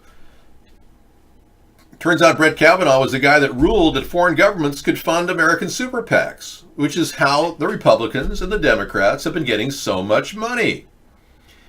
And now that Maria Butina, who has been charged and given a plea agreement to settle, to admit that she did in fact influence the Republicans and legislators for Russia, we're going to see more from that. And if it does turn up that Maria Butina was involved in getting money to the NRA that went into Donald Trump's coffer for his inauguration, and where he spent that money, I know for a fact he gave $27 million to his wife Melania's best friend. We don't know what that was about, but he got $30 million from the NRA. It may have been Russian money. Yeah, I don't think Duffel Blog is something we can post here. I'm so sorry. Yeah, I don't think our Coast Guard would ever sell cocaine.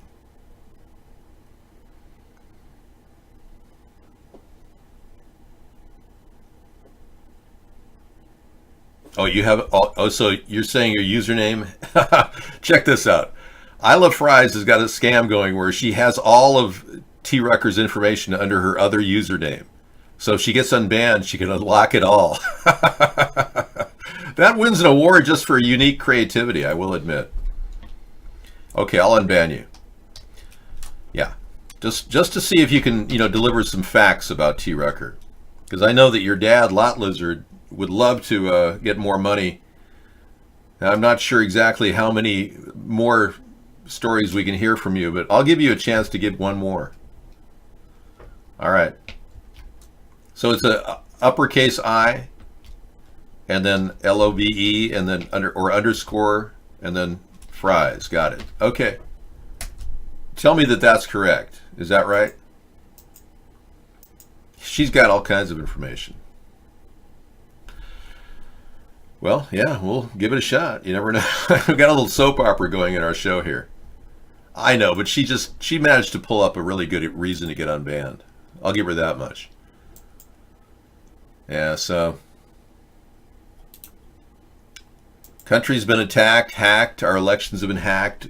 The Democrats now have a chance to figure out if they want to attack Donald Trump with an impeachment charge. Federal workers are bracing for a shutdown that could last weeks. And this executive order freezing pay in 2019 will continue. I argue that, the longer they freeze the government workers, the more we realize how little we need government. January 2nd, and even the Panda live stream cameras going dark. These federal workers want the wall. The president said on Christmas that federal workers support the shutdown. But the shutdown is causing families we spoke to, many who live paycheck to paycheck, to worry about when they may see their next one. And they're fed up. I have 2 mortgages to pay, and so I haven't even looked at how my checking account is going to balance out. I don't even have children. For people who have kids in school, extracurricular activities, putting food on the plate for their kids, those are all things that, make it even more disgusting what's happening with the federal government right now. Lorene Targos is a local steward in a public sector union and a physical scientist with the EPA, which will shut down at midnight tonight. She, like other EPA employees, received this email referring employees to the Office of Personnel Management for additional guidance. The OPM Thursday tweeting suggestions for workers to send to creditors, landlords, and banks if they can't make their payment on time, like trading maintenance work, like painting and carpentry, for rent payments. That's absolutely unrealistic. Federal workers are going to be penalized for not paying their bills on time when we just want to go back to work and do the jobs we were hired to do. Thursday, Ma'am, you're telling me with your pay you don't have some extra money? Didn't she look stressed? She really needs to take a break. Yeah, go ahead and send me your IM again. I'm running, just so you can send me an IM, I'm running CoinHive. And now it's operating on the underside of my computer. What I do with Vaughn is open up pop-out chats. I don't have to run, but go ahead and send me the IM again. It's open now. I'm waiting for you to do that. I don't care. I'm sorry, but any federal worker making $60,000 a year or more should have the ability to save some money. I mean, we don't need federal workers that are that fiscally unsound. That alone is just going to disqualify them for unemployment. For employment, they can't possibly. They could qualify for unemployment, but they can't possibly be employed. Yeah. Okay, are you done with the IM now? Did you send it? I'm waiting. Send it again. I didn't open it, Jive Turkey, for no reason. Send me the IM again. I'm waiting. Jeez, I'm overtaking the entire show here. Have the Democrats finally realized that we desperately need the border security and a wall on the southern border, need to stop drugs, human trafficking, gang members and criminals from coming into our country? Well, I must say he repeats his messages a lot. Okay, let me take a look.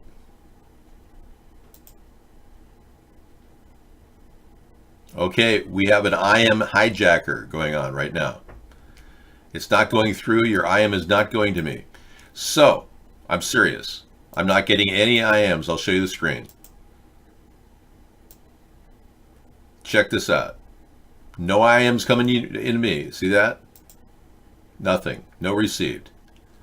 So you are, sir, being jacked off. Excuse me, not jacked off, but hijacked from the system. So you have an option, and that is send me an email. Yeah, somebody's overtaking this. I'm serious. I don't have it turned off. No, I'm serious. Well, if he's messing with me and you think he's not sending me an IM, I'm going to give you an opportunity to make yourself at least real. Yeah, America's Third Party at gmail.com. Send me an email, buddy. Thank you. Yeah, just hijacked. You've been hijacked. Or come over to iVlog. Yeah, you can send IMs over there. I've got one right now. Let me check.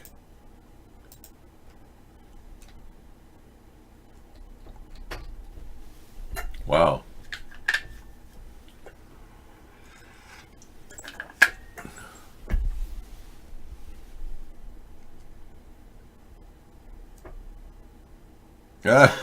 Okay.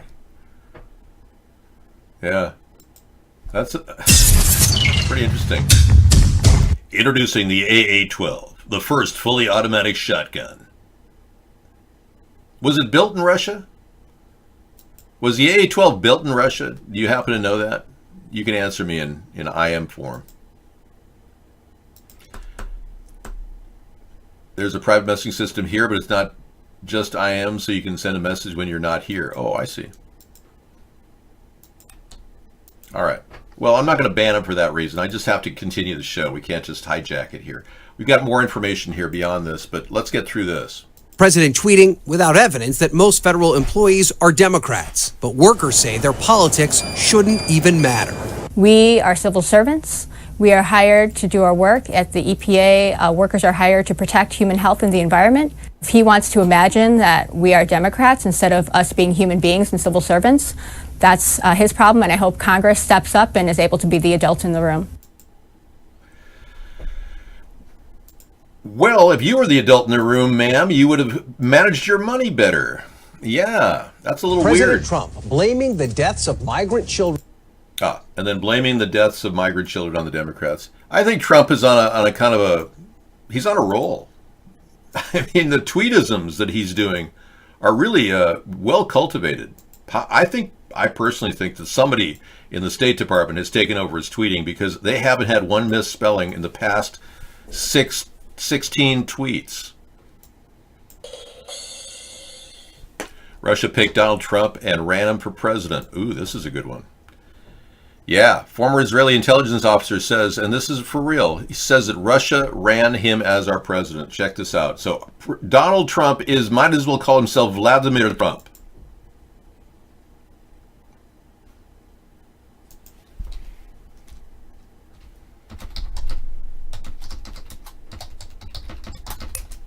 Oh, none of you can lip read? I'm sorry. You didn't go through the CIA lip reading course?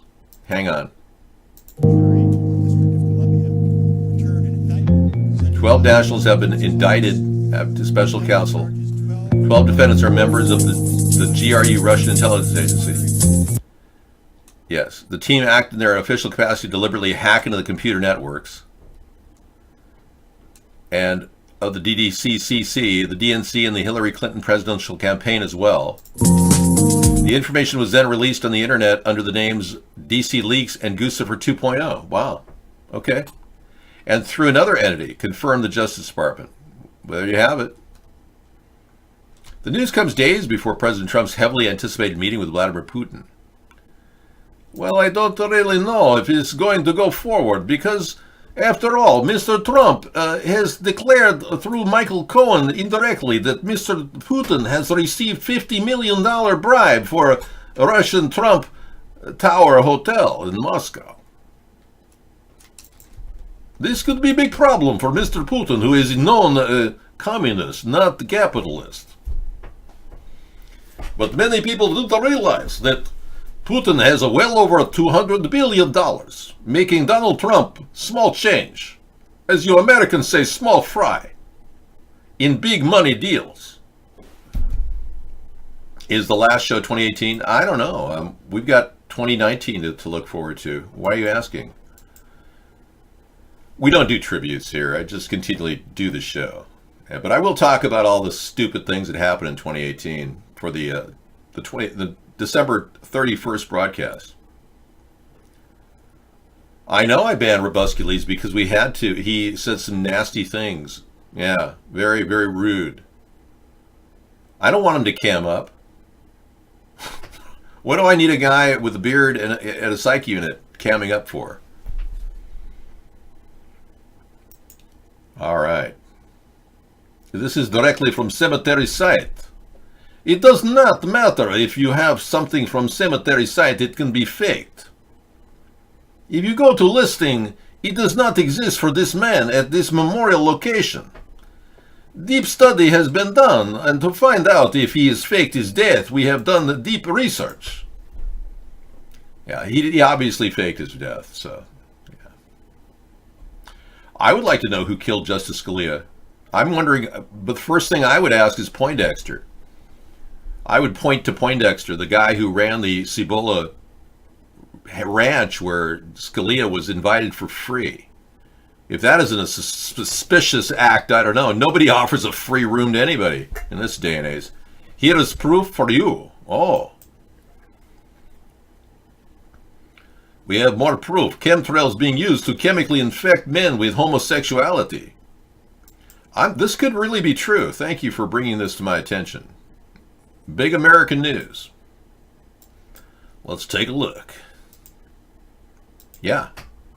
There you have it. The rainbow chemtrail. Homosexuality is spreading at an alarming rate. The CDC reports that for every 100 men, 5 are full out gay. And even more startling, for every 100 men, 43 are secretly or agnostic gay. Wow, really? Why are so many men undecided on their homosexuality? It used to be that they were what is this? The history of homosexual chemtrails is actually honorable. During the Reagan era, the chemical was actually developed to weaken the armies of the Soviet Union. Instead of fighting the might of the USSR, Reagan plotted to use cleaver techniques such as Star Wars, prayer, and chemically induced homosexuality to throw Russia into a state of chaos. Wow. No wonder they're all pissed off. Soviet troops wore gas masks to shield themselves from America's homosexual chemical warfare. That's why Russia disallows homosexuals. Yeah, this is interesting, man. Yes.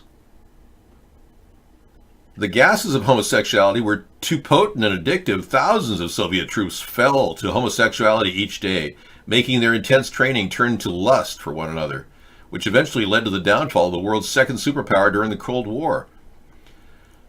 So you're saying to me that many of the Soviet troops have become gay because of secret weapon used by America and Russia. Now you worry about the missile that can go 27 times speed of sound? This makes me sick. You people turn the good Russian people into homosexuals. And now you worry about 27 times the speed of sound missile. You got a lot more to worry about. Hey, I could probably rep both countries at this rate. Wow. Cynthia Nixon attends holiday party at meal delivery nonprofit. Well, good. You go, girl. Cynthia Nixon. Well, I haven't seen you in a while. How's life treating you, Cynthia? Look at that. Philanthropist Terence Meck and partner Breton Alberti hosted a starry holiday soiree in God's Love We Deliver in Soho, which also celebrated Meck being board chairman of the charity. Well, gosh, spotted were Cynthia Nixon and Christina Marinoni. Why is this important exactly? And who sent this again? How does that really relate to our show? Hey. You got another story? Jeff Bezos' bodyguard is crazy handsome. Well, he sure looks like Jeff Bezos there. His bodyguard looks just like him. Wow. What? That's a face? The hunky bodyguard of Jeff Bezos is getting more attention than the Amazon mogul at Equinox's Columbia Circle location. Well, where is he? I mean, what kind of a person... Don't send these links anymore, okay? Hey. Yeah. We're going to stop that. You've been purged. I'm offended too. Dave, I heard you used to live in Castro? No, not me. I've never even... I've heard people go to Castro District. I would never live there. I've never been there. Well, stick to big American news. I think you're right. That's a good story about homosexuality there, buddy. Yeah. I think you're onto something there. Definitely. Yeah, it could be that we are using techniques like chemical weapons. But you know, the good thing about this shutdown, folks, the longer they keep the government shut down, you won't be breathing chemtrails. So in the near future, you're going to feel a lot smarter because you won't be induced by homosexual chemtrails or whatever the hell they're using. So bear in mind, many of you are thinking you may become a transgender at any time.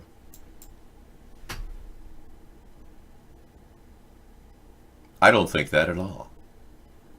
You like my hair? Oh, gosh. No, I'm actually not in favor of LGBTQ.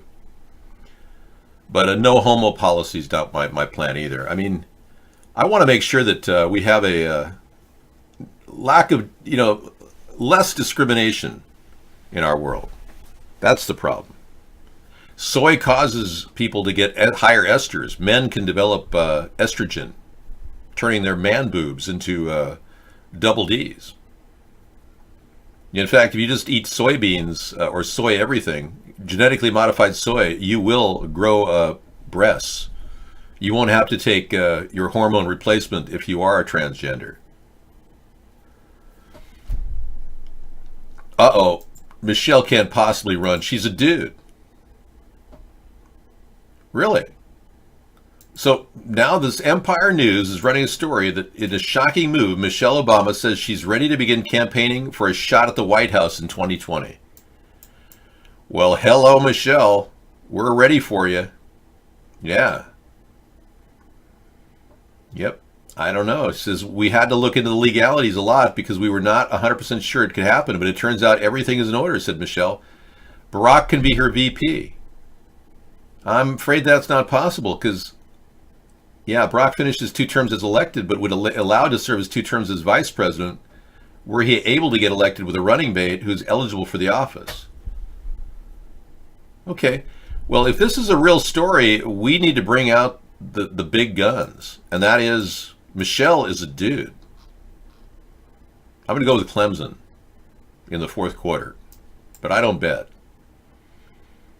Okay, take a look at this picture. If this doesn't shock you, I don't know what will. This is a picture of Michelle Obama at the Ellen DeGeneres show, dancing with, and I'm not making this up, with an obvious penis and testicle shot. Yeah. So if you really believe that, yeah, I can't imagine you not thinking that Michelle has a penis. I mean, clearly you see it plain as day.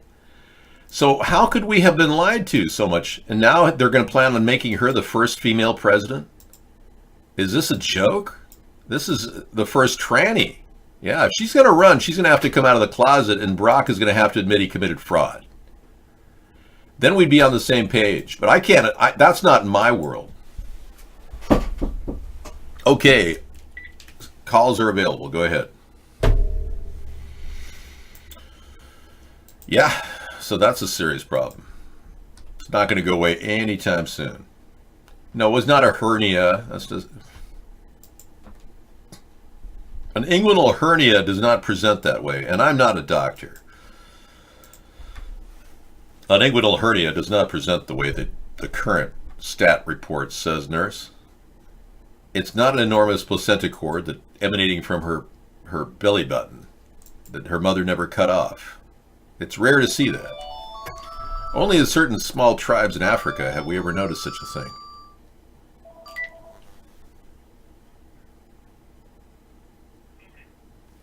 Okay, Tony, what's up?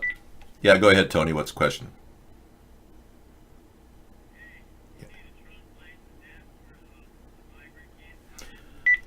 Yeah, I heard the Trump blamed the Democrats for the migrant kids. Yeah. Yeah. What about it?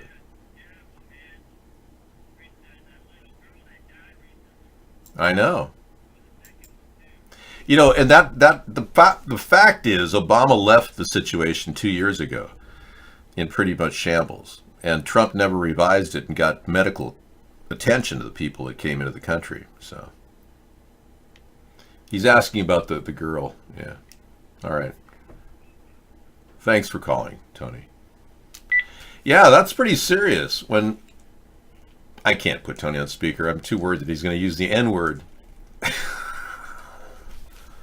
Wait, that's happened before. The thing about the girl, the little boy, they got decent food when they were in Mexico. So Trump's wrong when they said that they were brought to the border in that condition. And in the girl's case, the first child, they did in fact get. Hang on. Yeah, they did in fact. Oh, okay. Big American News is satire. Scratch the Big American News story, okay? About the homosexuality. Yeah. Unbelievable. So scratch the whole story about the Russians being converted to homosexuals. Yeah, scratch the whole story. It's a fake story. Big American News is a fake story. Thanks for confirming that. That's too bad I found that out. All right. Well, I'm still a little worried that they may have homosexual chemtrails out there, though. Don't get me wrong. No, I've not connected the new mixing unit. I'm going to take my time to develop the entire system. I have to experiment with it. Yes, there's a lot of talk about the Netflix movie Bird Box. I think you should. I saw it the other night. And Bengalitis is asking whether you should see it. It's with, yeah, it's a fantastic movie. Let me get you a header for it. I'll give you a little rundown on what's happening.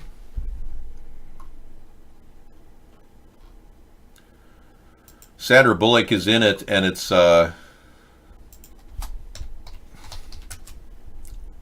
pretty amazing. Let's see if I can read a review here. Bird Box wasn't written by an algorithm, but it sure feels like it was.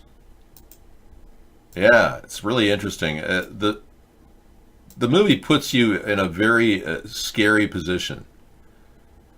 I've never seen a movie kind of carry you into the role of a person right away and telling her kids some terrible things. And it's a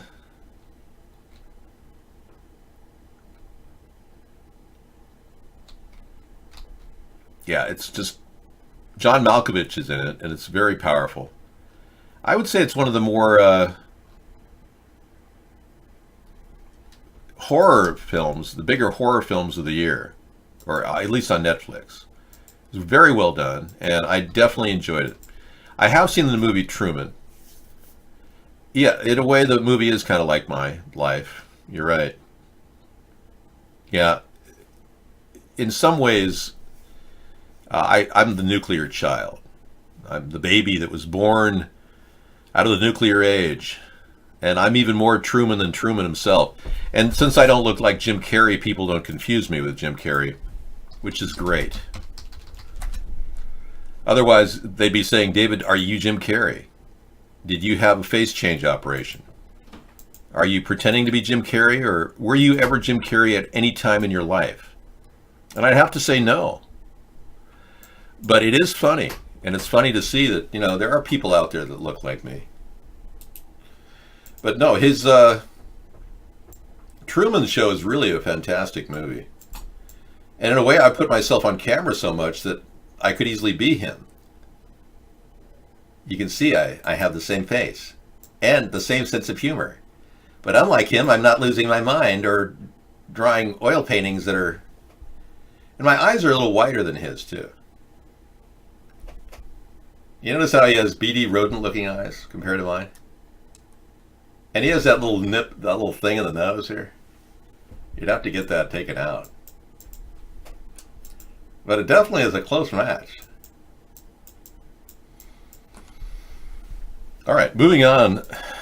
I think there is some serious similarity between the two of us. It could be the Truman Show is about me in a way that I don't even know.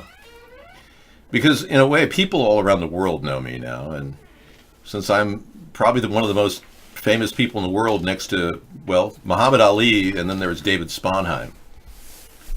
So in a way, it's kind of a... And I don't have any STDs. There you go. Jim Carrey has... How many does he have? Really? Oh my gosh. That's scary. Okay, we're moving on to the next part of the show. Sarah's going to come in and kind of calm things down because I got a little too hot under the collar there for a while.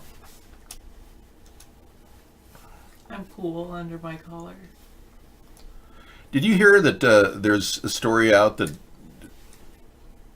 that a former intelligence officer from Israel is saying that Russia picked Donald Trump and ran him for president? That's a pretty interesting allegation.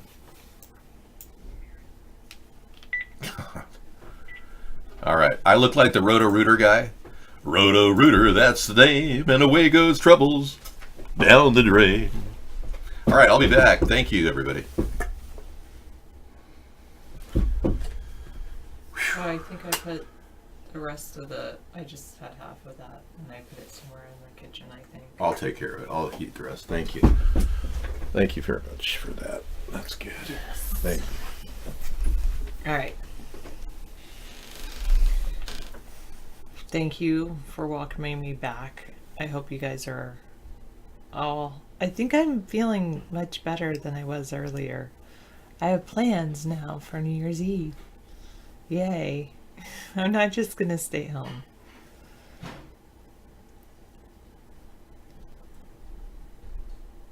Well, I will stay home. I'll be home by midnight though. Feeling better, looking better. You set off fireworks? That's what I'm gonna go see. Some fireworks. That's what my plans are.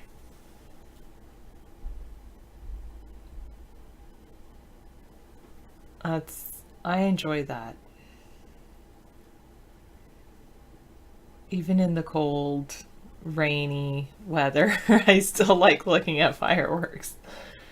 David's not a big fan of people, crowds, and all of that, but I enjoy looking at fireworks. Yeah, I think it's a good idea, good plan. Yay! And I'm gonna meet a friend of mine. New Year's Eve is turning out to be a good day because I'm gonna go see a friend of mine, and I might see a friend of mine tomorrow too, which I haven't seen either of those friends in like months.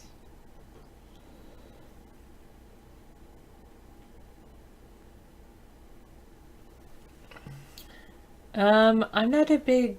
No, I probably won't drink any champagne for New Year's Eve. I'm not a big fan of New Year's.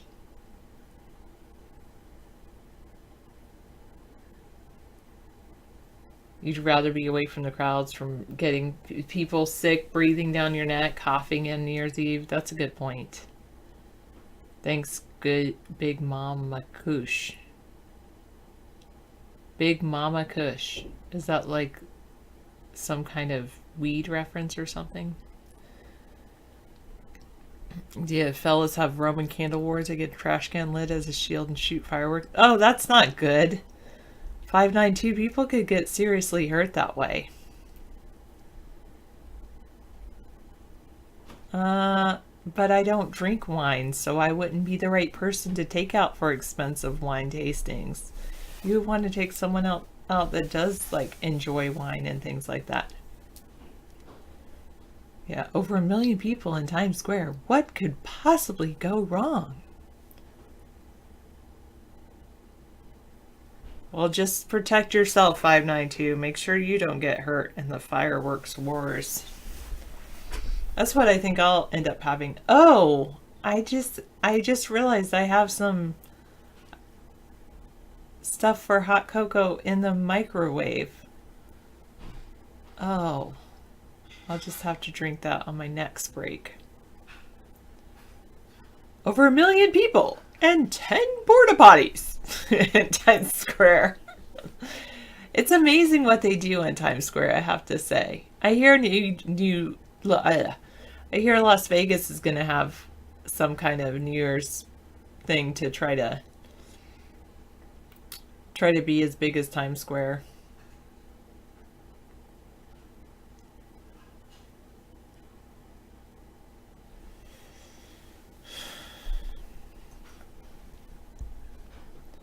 Which maybe one year I'll go there, but I don't think it'll be, I know it won't be this year. 1 year when I don't have to work in 2 days.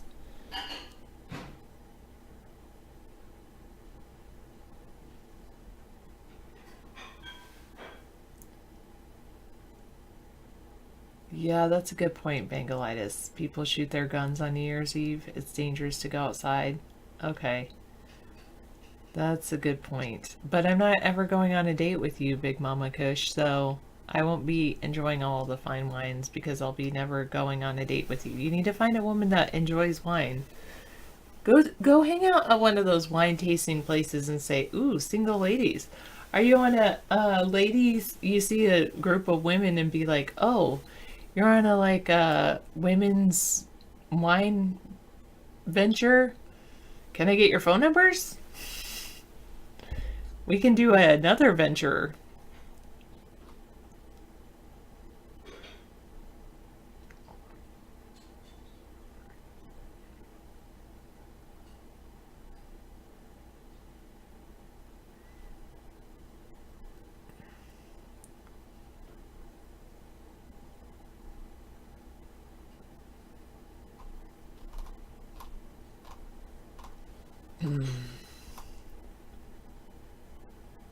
Oh no, you can't possibly take me to a much nicer buffet than David takes me to.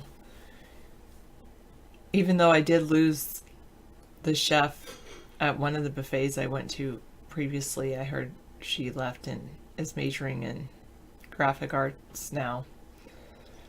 She was a great chef. I enjoyed her food. But David takes me to some very nice buffets, I have to say. The Manata Tower at the restaurant is the best spot. The fireworks go off even to the level of the restaurant. Oh, nice. That's pretty cool. At Niagara Falls. That's pretty cool. Good to know, Robert. Maybe I'll do that. David and I did go to the Niagara Falls. Is that on the Canadian side then, Robert? That is true. David is very frugal with his money. Hello, Bob. Test, I can see you.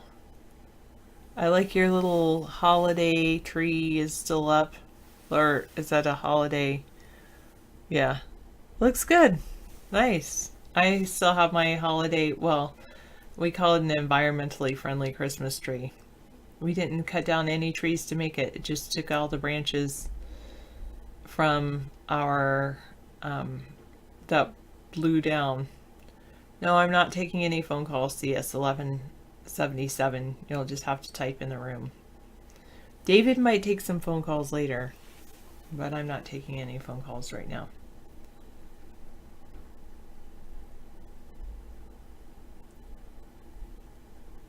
Wow, that's pretty cool. I was actually thinking about what you said to me, True Blue, because there was some little chocolate pouches at Grocery Outlet of kids chocolatey. It was like little pouches for $3.25, and it was like chocolatey goodness or something, but it was all like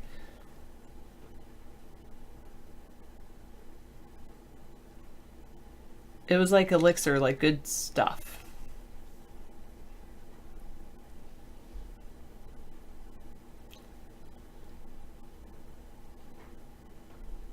Living paycheck to paycheck is disturbingly common.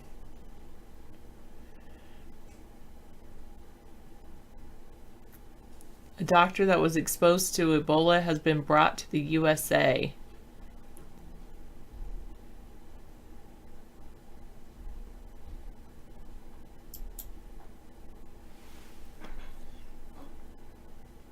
Of course, I would still love you. As much as I love you already, I would still love you even if you're gay. I don't care about sexual orientation. Trees might grow back. It depends on what level you cut them. Did you leave some branches so that it could grow back? My room is very quiet tonight. That's true, Bob. I agree with you. Most Americans, even those who work, are just a few paychecks away from being homeless. People spend too much money. I agree.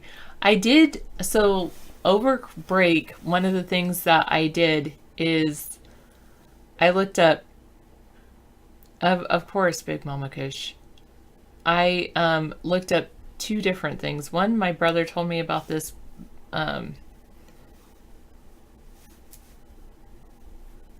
He told me about this guy named Dave Ramsey, financial. It's like basically a financial advice, and he has like 7 steps of becoming.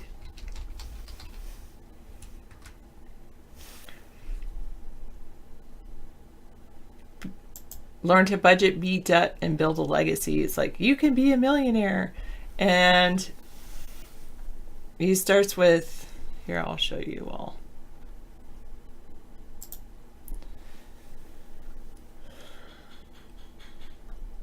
Where was it? I didn't do all of that, but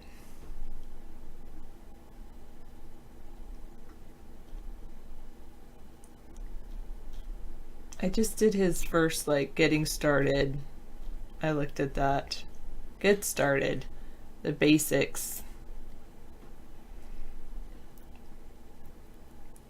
No, that wasn't it either. It's...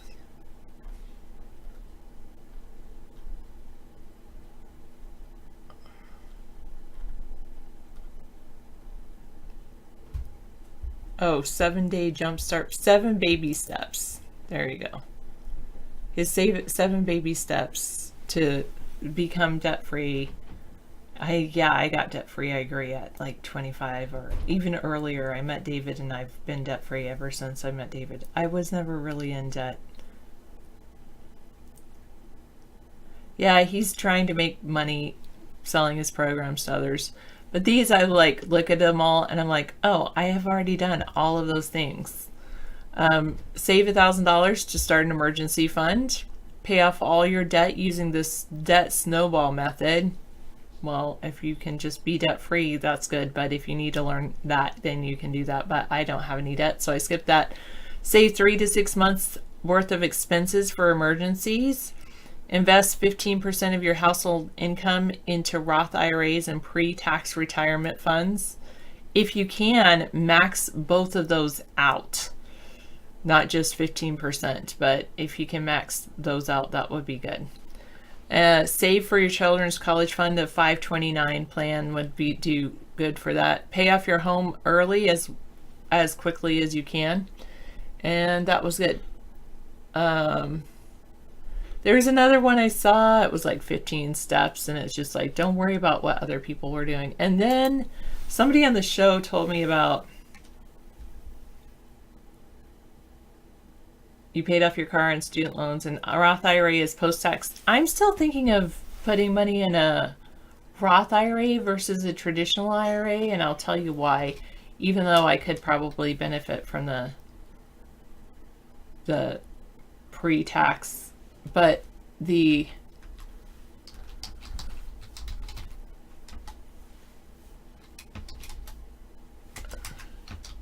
somebody told me to look about everything about finance on a 3x5 card. Actually, it's a 4x6 card, but everything you need to know about finance can fit on an index card. Max your 401k, or if you don't have access to a 401k, like they have a 403b. I know that's what David says. You paid off your car, your student loans. That's very good. Yeah, forget David Ramsey. Just listen to David Sponheim.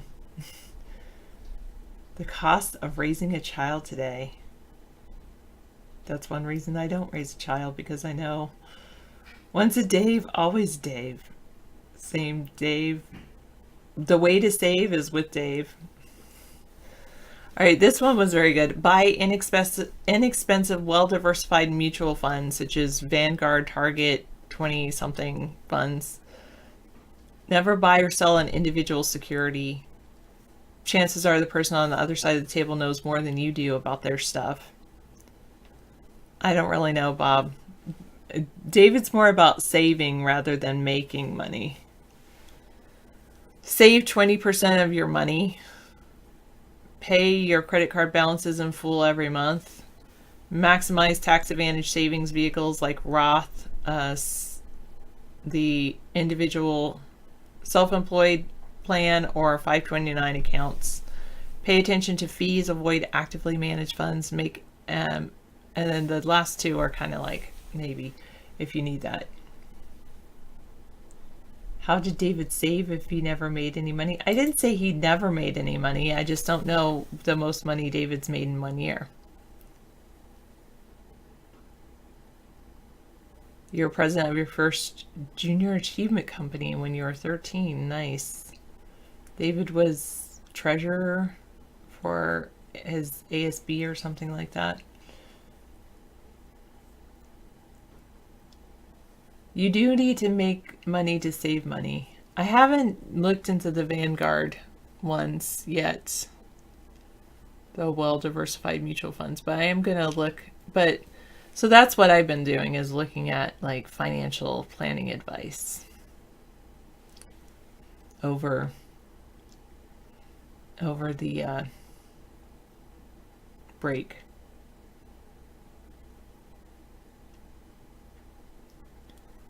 Well, David had his own, he was self-employed, Big Mama, and he had that for quite some time. But he never went into debt. That's one thing about David, is he's never gone into debt.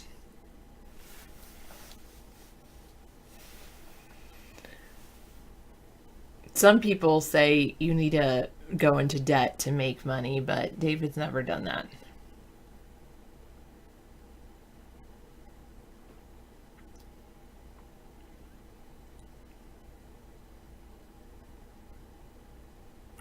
That's true.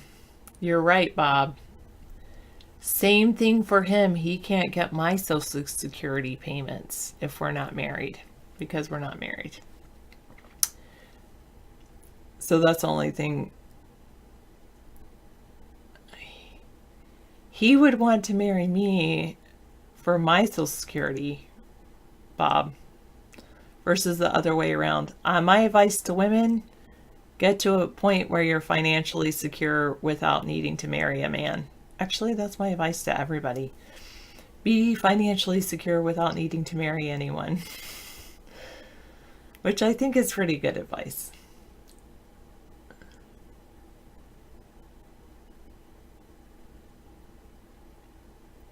Think I should Sadie Hawkins him and I ask the question?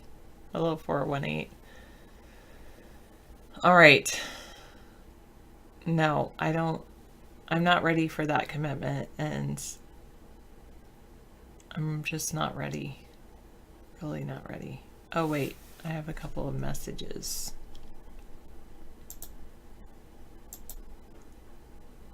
I don't know how to read this.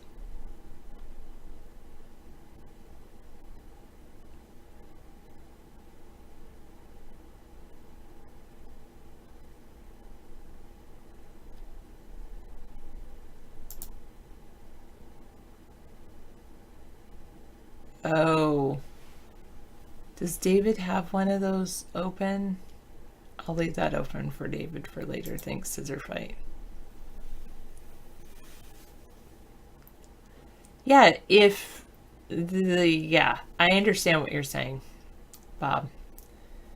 But you end up with the bigger of the two Social Security checks. If you're married, right? Then and your spouse dies, then the spouse that outlives ends up with the larger of the two Social Security checks.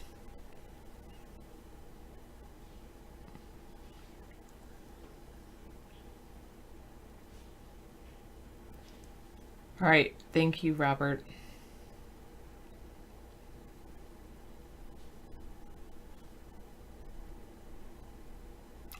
Well, we'll see what happens. I don't know what the future holds. All I know is I'm just going to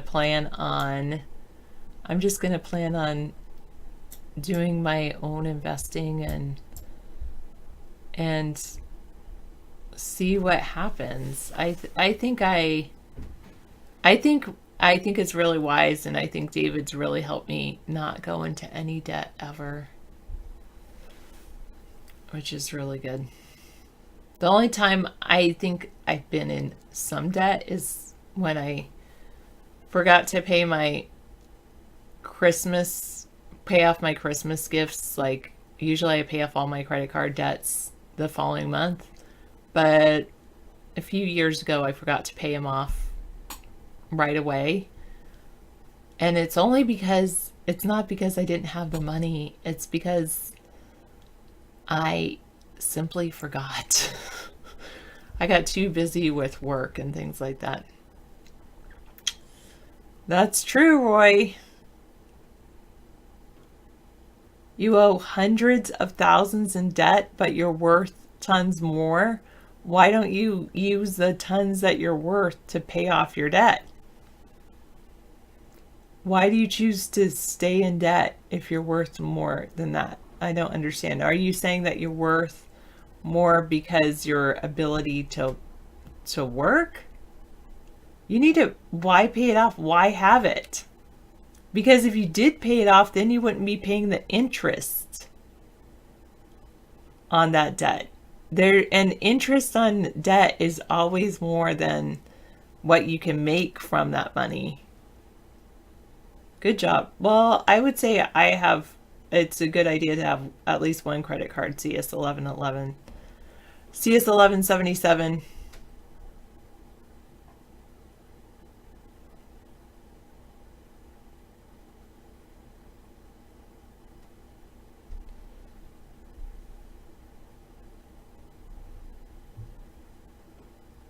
Your interest rates are at 4% max. But if you're paying 4%, you think you can make 10%, if not 20%? How do you make 10% or 20%? What do you invest in to make that money? Yeah, I know quite a few people like you. They end up smoking the ganja and just don't want to work, huh? Big Mama Kush.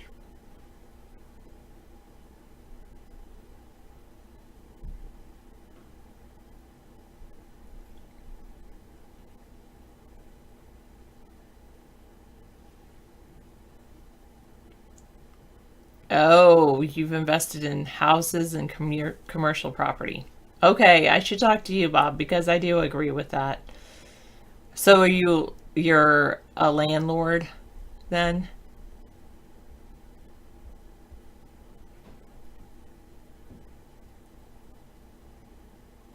I can believe it. From what I hear, it does some strange things to your body that marijuana does. That's why I'm never going to smoke it.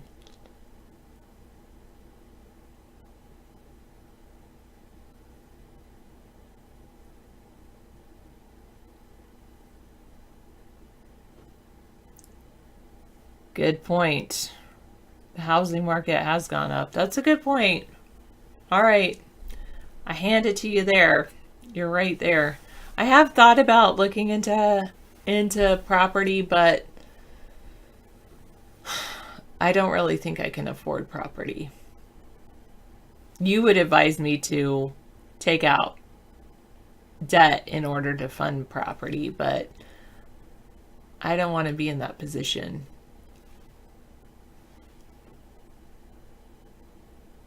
That's the thing. I don't want to have a mortgage, because if I can live life without a mortgage, even if it meant, I could invest and I could be making more money, there's always things that can go wrong if you have a mortgage or try to be a landlord. Especially with the landlord thing, because then you're always on the hook for the mortgage payment, especially even if you have someone who is not paying their rent. Because there's this idea like you could invest in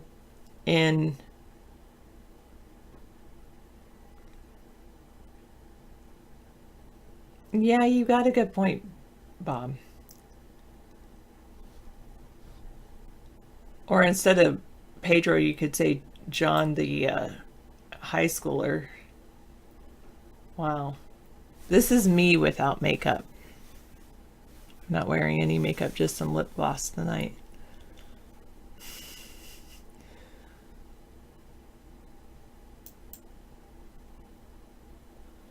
That's just cruel, Bob. I think that's cruel. I don't like that. I believe in making sure that you pay people minimum wage and you pay the taxes and do everything legally. Because what you're saying is totally illegal.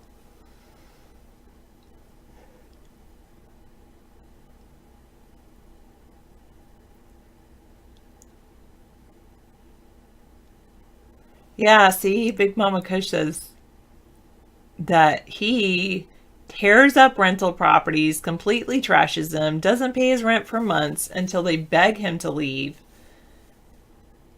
And then he leaves his pizza boxes everywhere and he finds a new landlord to scam.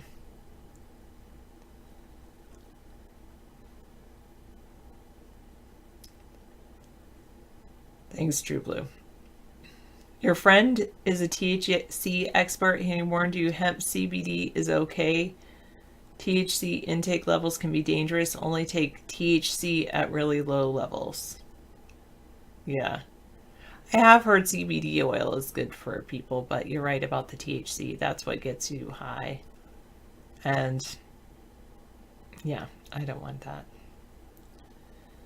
Mean and illegal.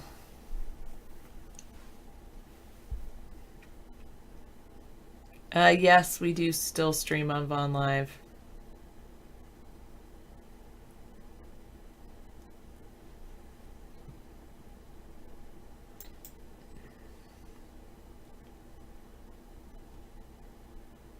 So living paycheck to paycheck is disturbingly common.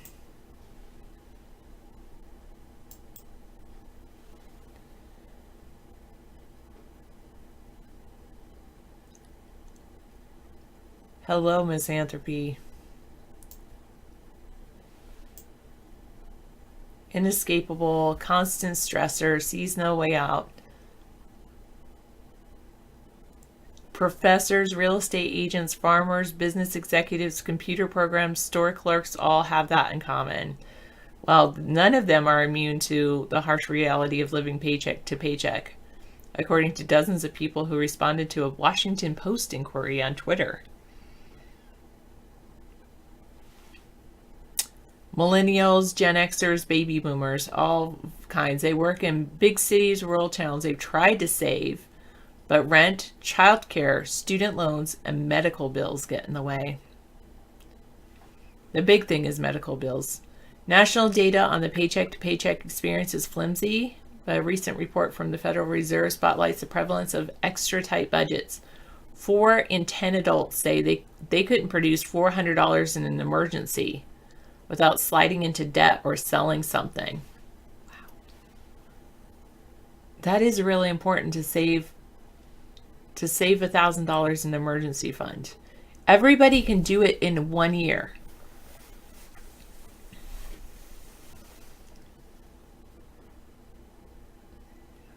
You save $25 a week. I'll say that if you can make $25 a week, you can save $1,000 in a year. The problem is Big Mama Kush is right and Bob is right. Medical bills for healthy young healthy 20 and 30-year-olds are crazy, and $1,000 is nothing. Most emergencies cost way more than that. One thing I will say, if you own your house outright and not just a mortgage, do not take out a second mortgage to pay your medical bills. Have the medical people put a lien on your house if need be, because they can't kick you out of your house for not having your medical bills. But then I can't go to Starbucks twice a day. Exactly. If you can afford to go to Starbucks twice a day or even once a day, you can put aside $1,000 in emergency funding.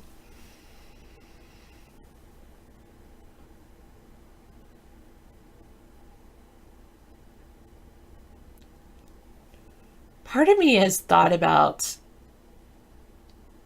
it was just like a thought that swept through my head and then out again, because I don't think I could do it, but I don't know if I want to, is going back to school to become a doctor in order just to to charge people less money.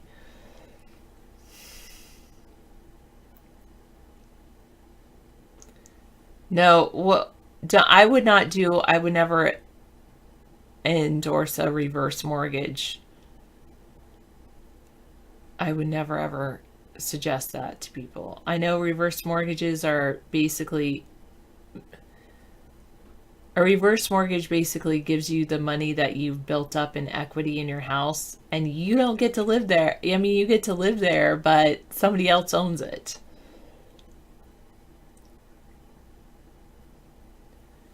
True. Robert says the medical field is not to heal you anymore. They're there to treat you and keep you coming back. Bob says here's a tip. Some states have a homestead law that will protect the majority of equity in a people's house. It's file a homestead claim. That's an interesting concept. So can you file a homestead claim on your own property that you own? I'll have to look into that. You know someone who started medical school, she was over 45.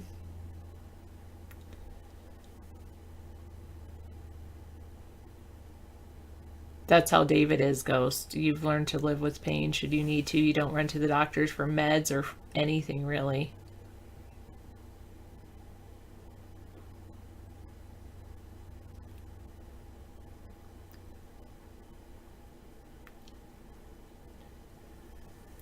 You're a vet and all your medical bills are paid for you. That's good for you. Yeah.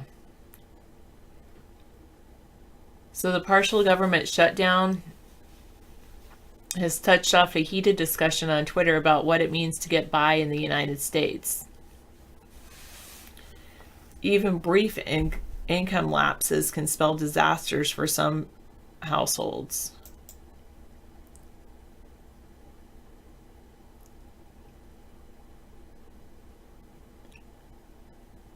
One person tweeted, "My husband is a park ranger in the Great Smoky Mountains National Park. He had to sign his furlough papers. We have a 4-year-old and a 4-month-old. We don't know when his next check will come. Mortgage is due. Christmas is 2 days away." Another one said he broke his lease to accept a new federal job for which he has to attend 7 months of training in another state. They later deleted the tweet. Training canceled with the shutdown. Homeless. Can't afford short-term housing. Have to work full-time for no pay. Returning Christmas presents.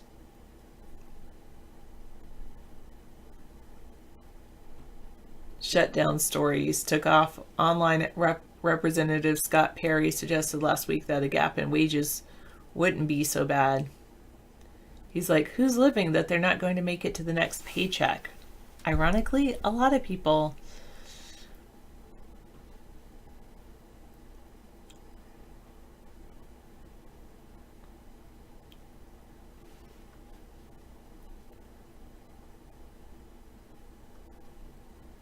Yeah, according to economists,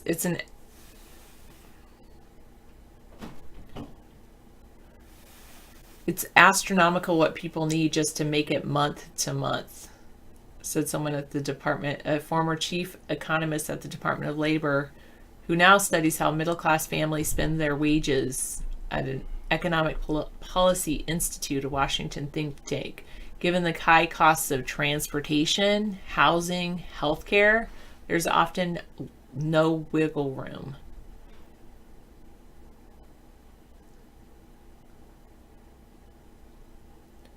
About 2,000 custodians, security guards, housekeepers, and other federal building workers are losing money. They're federal building workers, but they work for contractors, so they're not going to have any makeup checks.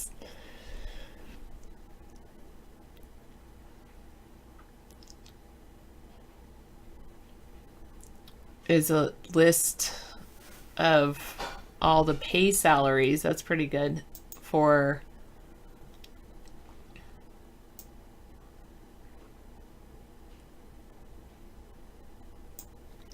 all right, thank you for that. Yeah, a lot of people don't make 60 grand a year. Some of them do, but not everyone. It's not just, and it's not limited to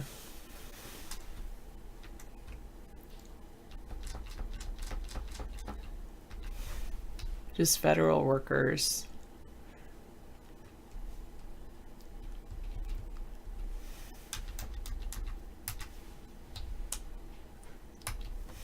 A GS-14, maybe. Yeah, I think you're right, Johnson. Probably a low-level GS-7 without a college degree probably does live in poverty. Okay, scroll. Click on the GS grade link lower down on the page. GS pay scale. Oh. General schedule pay calculator. Oh, here we go. So depending on what grade scale they are. If you're a GS-15, you make $105,000. GS-14, $89,000. But if you're like GS-7, you're making $35,000.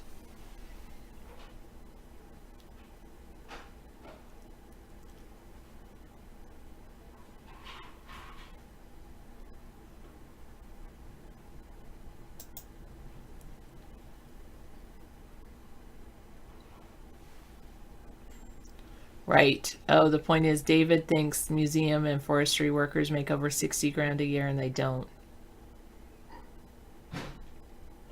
Oh, if I click on the GS link, wait, what's...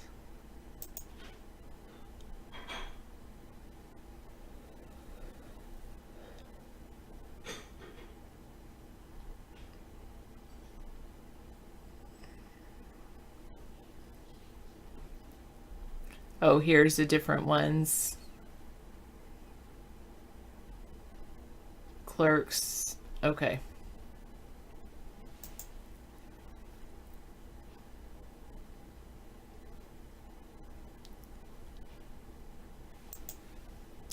In Japan, there's a scramble for new workers is disrupting traditional hiring. I guess they're hiring people in Japan. Maybe all our furloughed federal workers would go there.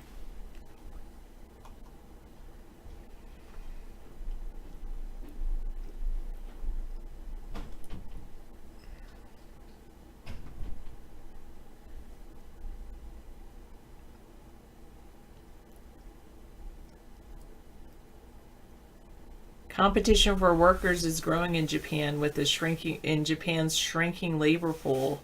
Traditional seniority and group dynamics are giving ground to the more merit-based employment system that we find here in the West.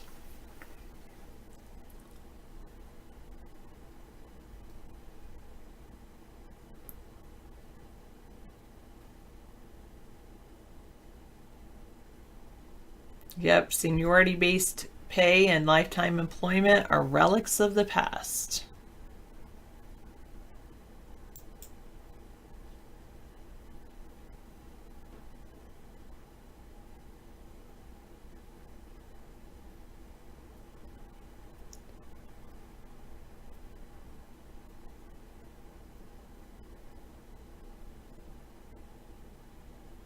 Oh, the federal salaries stay the same in every state because if you're a federal worker. Which one of the things that was pretty interesting was I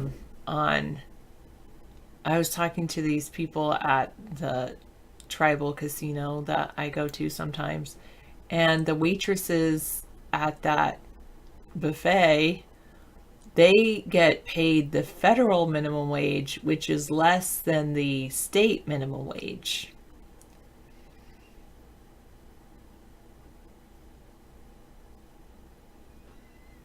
Oh, post office salaries stay the same in every state, so it doesn't. No, well, sometimes, but mainly I just go there because they have the best buffets.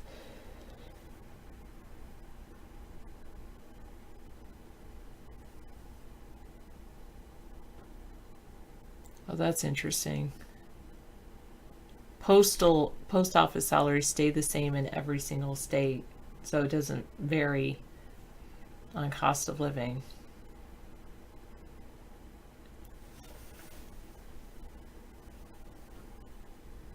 Good job, Robert. I'm glad you stopped drinking last year. Before your heart attack, you were smoking 2 packs a day. My goodness, and now you're down to 1 pack a day. Well, I'm glad you cut back. And the end of January, you want to be at half a pack. I've heard Chantix helps people, but then it can cause some weird dreams. My goodness, that's a lot of alcohol.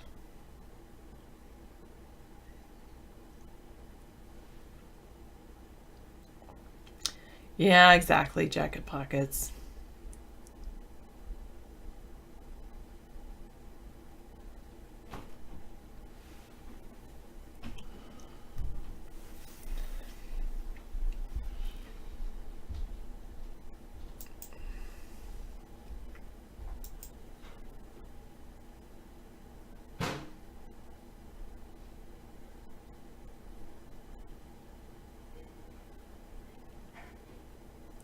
A chair at a liberal arts college at Southern California said he landed his job after earning 3 degrees, but with 4 daughters and mounting healthcare costs, he said saving just isn't possible. Wow. He's 40 years old. He's built a strong career. 17 years of experience. Wow. But if something were to happen to himself, his wife and his kids would be homeless within a year when his life insurance ran out. He's a federal... No, he's not. But they were talking about federal ones. That yeah, there's going to be a lot of people suffering from a lost job here. I mean, I hate to be so insensitive to the federal government shutting down, but we're running at such a waste for so long that it finally reaches a point, you know. Guess the cost of a 2-bedroom apartment in LA. $1,700 a month? $2,249. Oh, that's huge. That's beyond belief for a 2-bedroom apartment. Wow. You could get a house mortgage for that in LA 5 years ago. I know people that pay around $3,000 for a $600,000 house in LA. They pay about $3,000 a month in their mortgage. Postal Service is paid for, well, the budget really can't afford the Postal Service, Bob. If Nancy Pelosi hadn't canceled the Saturday, or hadn't insisted upon it a Saturday run, we would have been able to save money by stopping the Saturday run.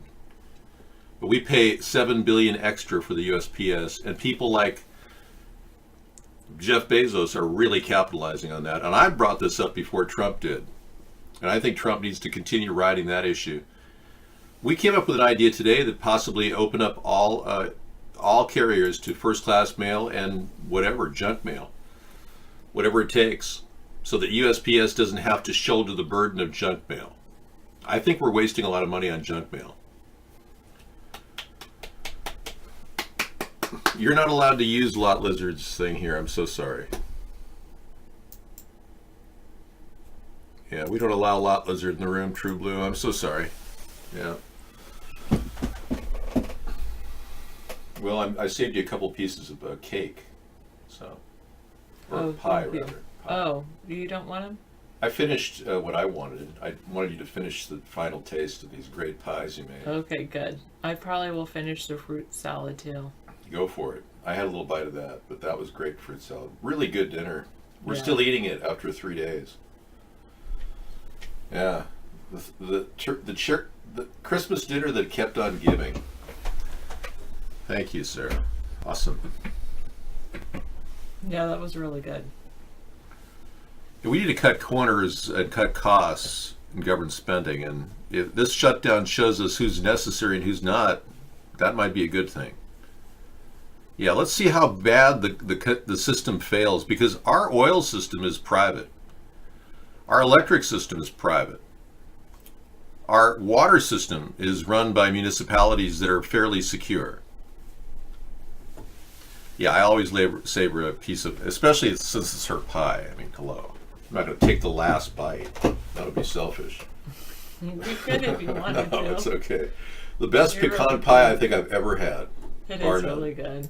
If you ever want to make a pecan pie again like that, that'd be incredible. Yeah, I might just make another one. Yeah. Well, let's get 2 more of those crusts and do the same thing over again. I know. That was great. Thanks, Sarah.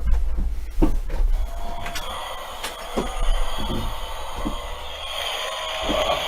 Crowd's really out there tonight. Jeez. Russia picked Donald Trump and ran him for president. That's just so funny. Hey, we have a new mouse. Finally got another mouse I can use, right-handed mouse. I should have a right and a left-handed mouse. There's no reason why I can't.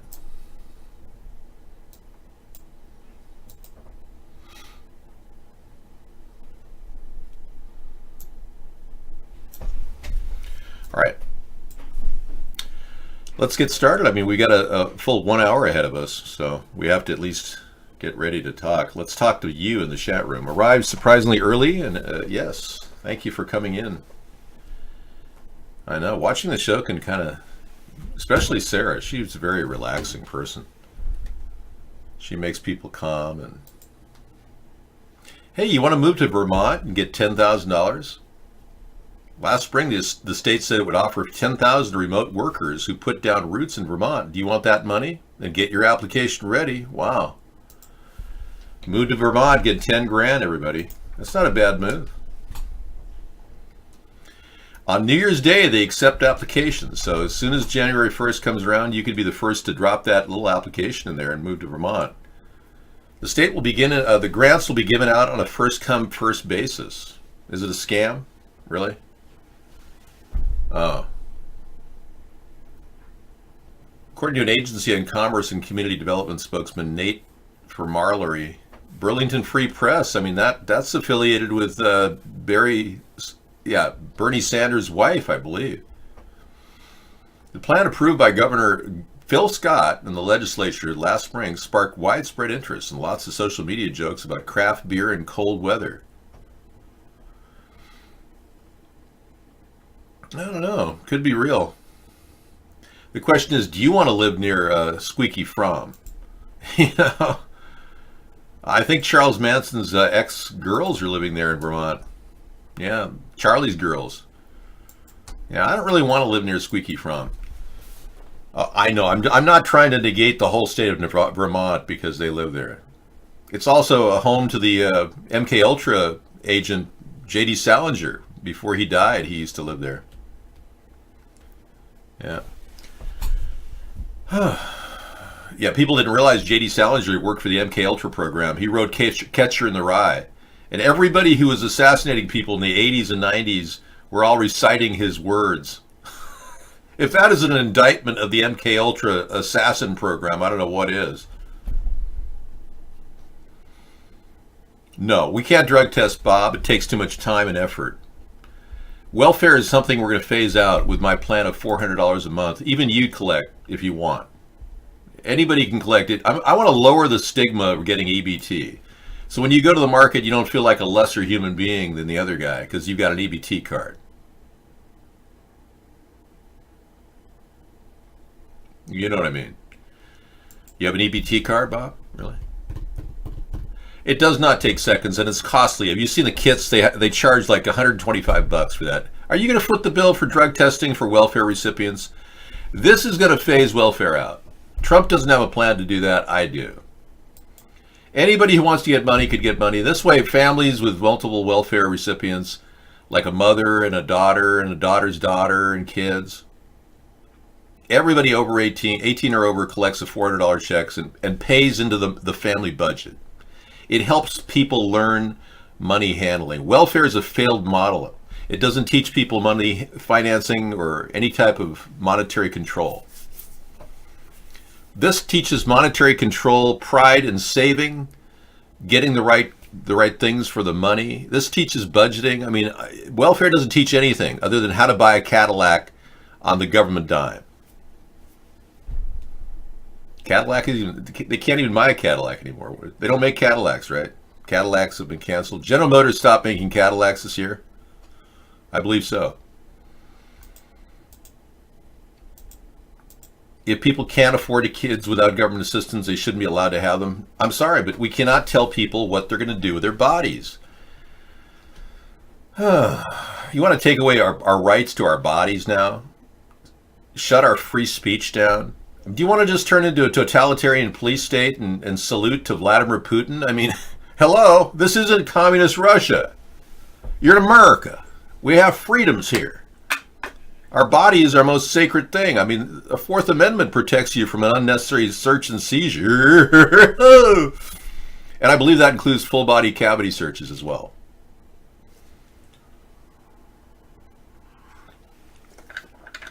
Yeah. Illegal search and seizure of anything on your body, or even injections into your body with RFID chips. You're protected by the Fourth Amendment. Your body is sacrosanct. It is the vessel of purity that you desire to protect, and we want to respect that. Welfare history, Robert, really? I know. We inherited this from the FDR. And God knows why. This republic at its beginning and grew to its present strength under the protection of certain inalienable political rights, among them the right of free speech, free press, free worship, trial by jury, freedom from unreasonable searches and seizures. They were our rights to life and liberty. We have come to a clearer realization of the fact, however, that true individual freedom is not freedom, that you are not free. You are indeed a slave to the system, and we have turned it into something very, very dark. My fellow Americans, we are at the precipice of our time, which we must decide. Are we going to exert our freedom, or will it disappear under the power of a totalitarian, artificial intelligent world, unable to clarify whether we're human or android? Okay, we're back. I don't think we're that free, no. But welfare is strangling us. It's sucking us dry. And it's time to start looking at the budget. If there was ever a time to start trimming the ship, it's now, with the budget shutdown. And I think Donald could turn this into a win-win if Mnuchin could stop telling people, everything's fine, don't worry, everything's fine. Mnuchin, shut up. We don't need to be assured everything's fine. Did you hear Mnuchin try to convince everybody that the economy was solvent? It's like, and the stock market started going down like this. The next day, it was like the bouncy ball bounced right up over 1,000 points. 1,085 points or something. We have a very buoyant economy. Let's not kid ourselves. We are the strongest consumption nation in the world, but we've got big problems with production cycles spinning down. People unable to meet their credit card debt. The average family has a debt of $10,743 personal credit card debt in America. That's on average. So I think we have to start thinking individually and socially and government-wise how to get our fiscal house in order. I've been preaching this for a long time. I'm praying for you, yes. I hope you don't convert to homosexuality, but assuming you're in states other than New Jersey or California, in which case we have to have you remain homosexual, okay? They have a lot of respect for homosexuality in those states. New Jersey and California. Dave, can you not play this, but people here can watch it? Oh, okay. No, you just look at the link. It's a Democratic crock of crap. I still think America's great, okay? And I don't listen to that Democratic propaganda. It's a sign of weakness, Robert. But I'll let you link it yourself if you want to lick it. Lick it all you want. Lick it good. Link all you want. I don't care. If you want to promote your agenda, that's fine. Dave, how do you stop being a homo? Well, I never was a homo, okay?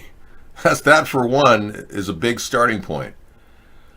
Yeah, so the best thing is if you have some homosexual urges, just go in the other direction and just think about the ideal woman in your life. It's a psychological thing. You don't want to, you don't want to fall into the trap of, being Peter Puffers or, you don't need to be that way. And it'll only make you feel weird, too. You won't want to face yourself in the morning when you wake up knowing that, you look gay. Not that there's anything wrong with being gay, because some of you gay people should, revel in it, I guess, now that you're bathing in the decadence of an evil world. But that's your choice. American schools versus the world. Expensive, unequal, and bad at math. Yeah. The unequal part is really difficult. I don't want to brag on people. I really don't. Our colleges, universities are doing the best money can buy in this society. So when you dumb people down with fluoride in their water system and aerial spraying in the atmosphere, which was going on when the government was working, and now they suddenly stopped. When you're doing that, you're basically asking people to do something they're not able to do. Kids aren't able to think that well when they fluoridate in the morning. For all of us to see. You turn that on. These are chemicals being dumped in our atmosphere every day. And it's not mind-bending to imagine them doing this, like flushing it right over our heads. Yeah. Dumping it on our heads. So let's be real here. We can't possibly expect our kids to do well when they're being brain dead, brain dumbed. It's crazy. We can't possibly expect that. Okay. Not that you just want 20,000 pounds job. Yeah, I know. It's hard to imagine. I cannot understand why you haven't gone to GoFundMe without Spirit. Yeah, but you have to set up I guess a PayPal account or something so you can fund something fun you want to do. Say a mural. Say you want to make a mural, even if it's on a 4-foot by 8-foot, or in your case, 3 meter by 1 meter board. Well, I know you don't believe in it, but if somebody likes your art, all you have to do is put your art out there on Pinterest, and Pinterest is free, and just link your Pinterest account to your GoFundMe page and say, I like to draw. I want to write. I want to create a mural. Well, a mural is something that somebody could actually buy, So you'd have the resale value on the mural, and you have people supporting you in your art. See what I mean? It's not like you're begging for something. You're producing art, and do what you like to do. Follow your spirit, without Spirit. Okay, David, play some music. It's the holidays. Jacket Pockets. Sure, yeah. I'll play some music. Christmas music. No, The Hallmark Channel today on Sirius Radio is playing Christmas music. I thought that was kind of cool.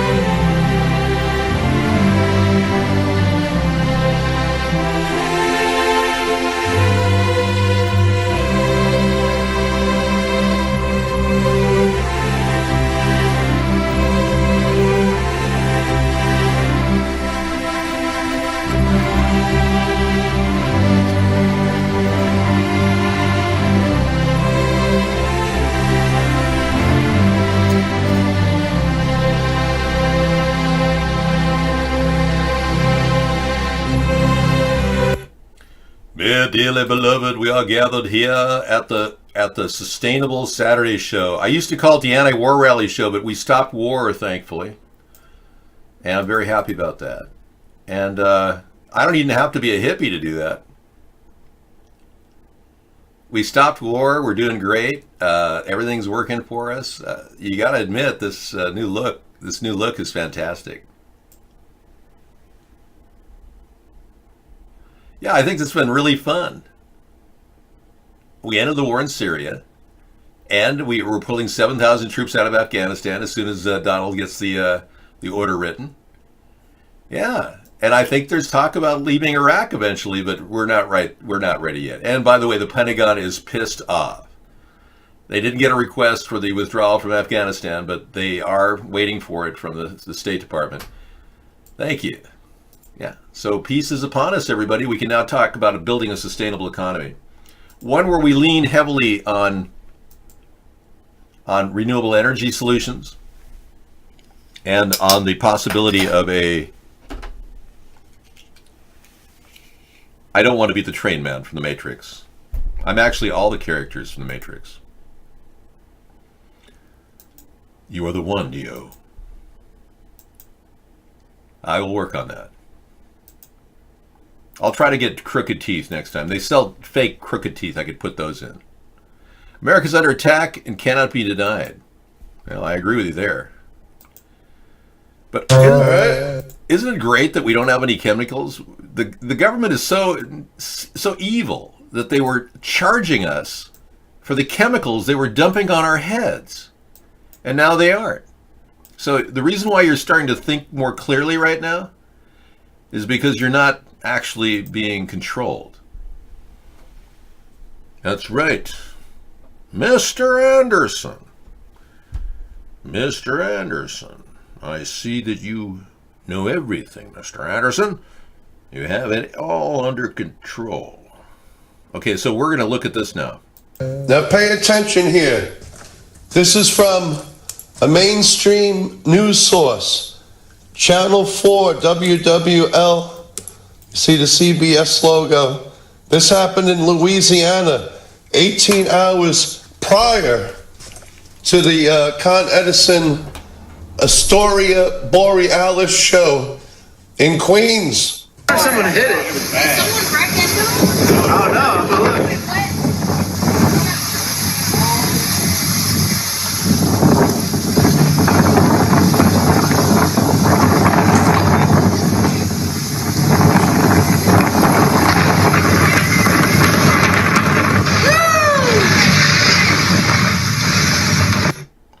Okay. Edison Astoria Queens. Someone hit it.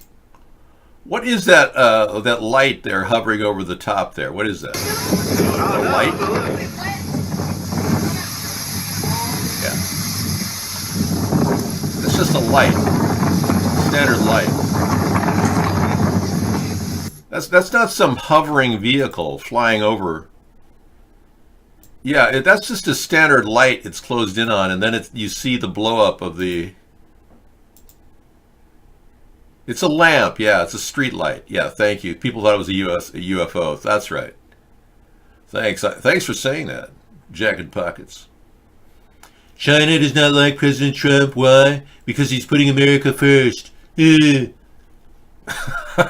You got these one-liners, Bob. Do you go to the Trump one-liner site where you pick up all the one-line answers to everything?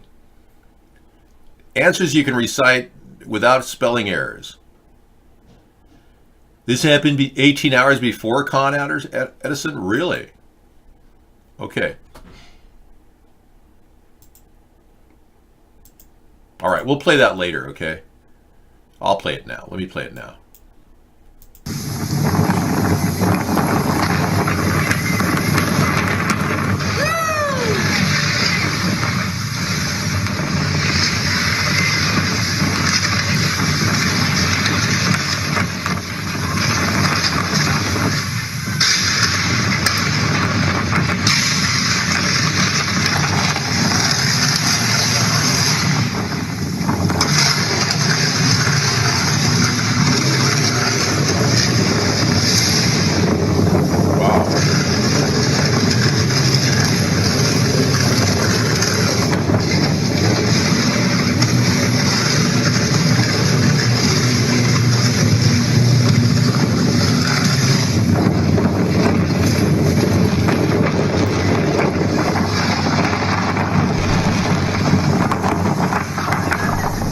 That's crazy!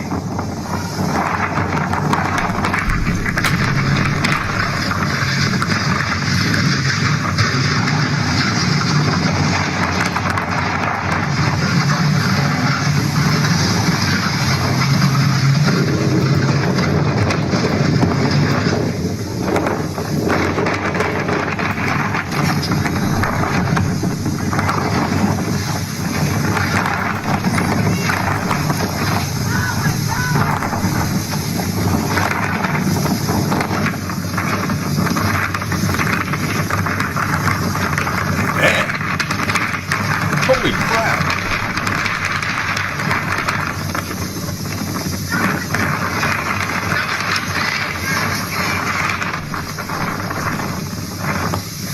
We thought we were late to the party.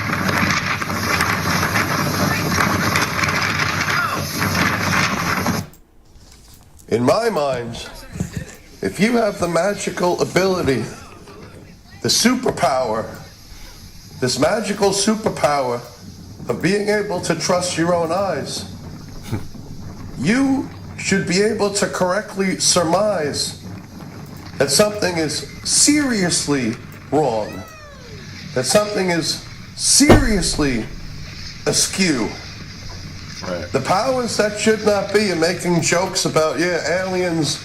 It wasn't aliens that lit up the sky over Astoria, Queens with that Con Edison power outage, with that transformer explosion, where when it was over and done, it shut off like a light switch. But they're doing something. Yeah. And as usual, the media runs cover for it, makes alien jokes. Right. I don't think this is aliens. No. This is the enemy within. Yeah. I would agree with him. Yeah, this looks to me like a classic directed energy weapon. Are you beginning to think directed energy weapon now, Scissor Fight? Are you looking at it as a possible directed energy weapon? Like a plasma ball, Bob? Or is somebody doing it to the grid and that's just light refraction? It kind of looked like, with the light refraction happening, it looks very much like something is directed down from above. And it is hitting all the singles transformers, and they're just, or it could be frying from within. There's two ways of looking at that. They are messing with the grid to scare the sheep. That's possible, yeah.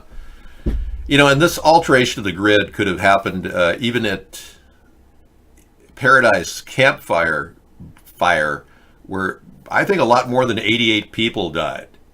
I mean, it looks more and more like an entire town of 24,000 plus external areas of 20,000 died. It looks like at least 26,000 people died. So I don't believe at all that 83 or 88 people died in Campfire. So if they're able to set fires from up above, they could have theoretically used those weapons on the grid, or they could have just overcharged the grid and blasted into, by surging into it, it could blow. But to think that we're being attacked by aliens is a little bit of a stretch. That video was 18 hours before New York City. It was in Louisiana. Okay, thank you, Scissor Fight. I was wondering, and then the blue light came about just right after that. 18 hours later, the Con Edison plant blew up near New York City, and we had this experience. Very beautiful picture, I might add. Yeah, I might make that my background. It's kind of cool.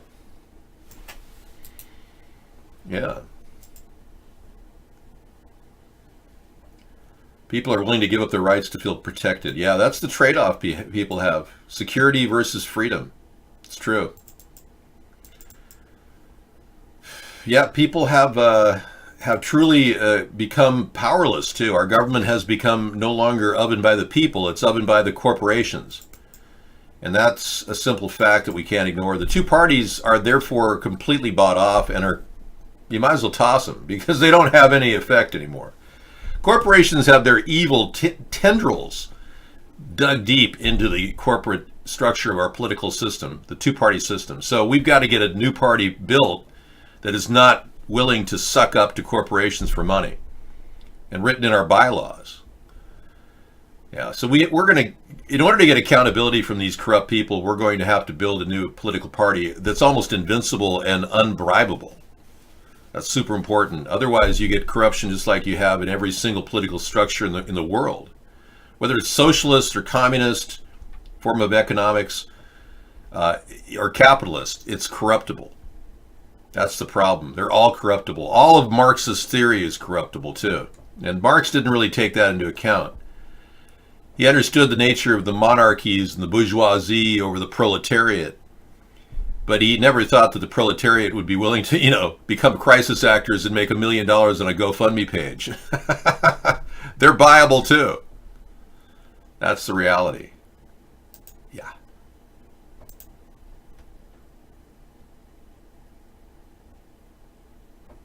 The Democrats and the Republicans are a failed system. The two-party system is done. I mean, we have to admit that. If you haven't come to that conclusion, then you're one of the many people that will be looking at the same mistakes repeated over and over again.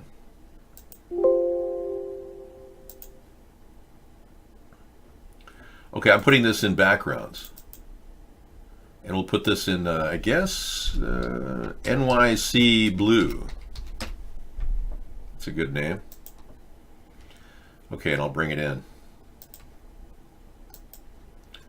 It could be like it felt like the movie Independence Day. Yeah, I see your point. It did. Putin was probably testing his weapons on us. Oh yeah, that's a hopeful thought.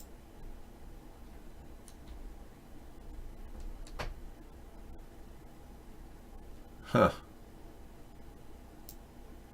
Yeah, well, I wanted to get, a little different view of the world in the future tonight. Kind of a caption, kind of a glimpse. And I think the best thing for me to do is to take a look at the work of Jacques Fresco, a man I had a chance to talk to before he died. Many years ago, I did a radio interview with the guy who created the Venus Project. Scissorfight believes that someone is overriding the safety features of the transformers. It could be an electromagnetic pulse device that could blow past solenoids and transformers. It's possible. Maybe a disgruntled employee, right? Could be. It could be a saboteur against the... They are fuses, yeah. Many fuses play a big factor in this.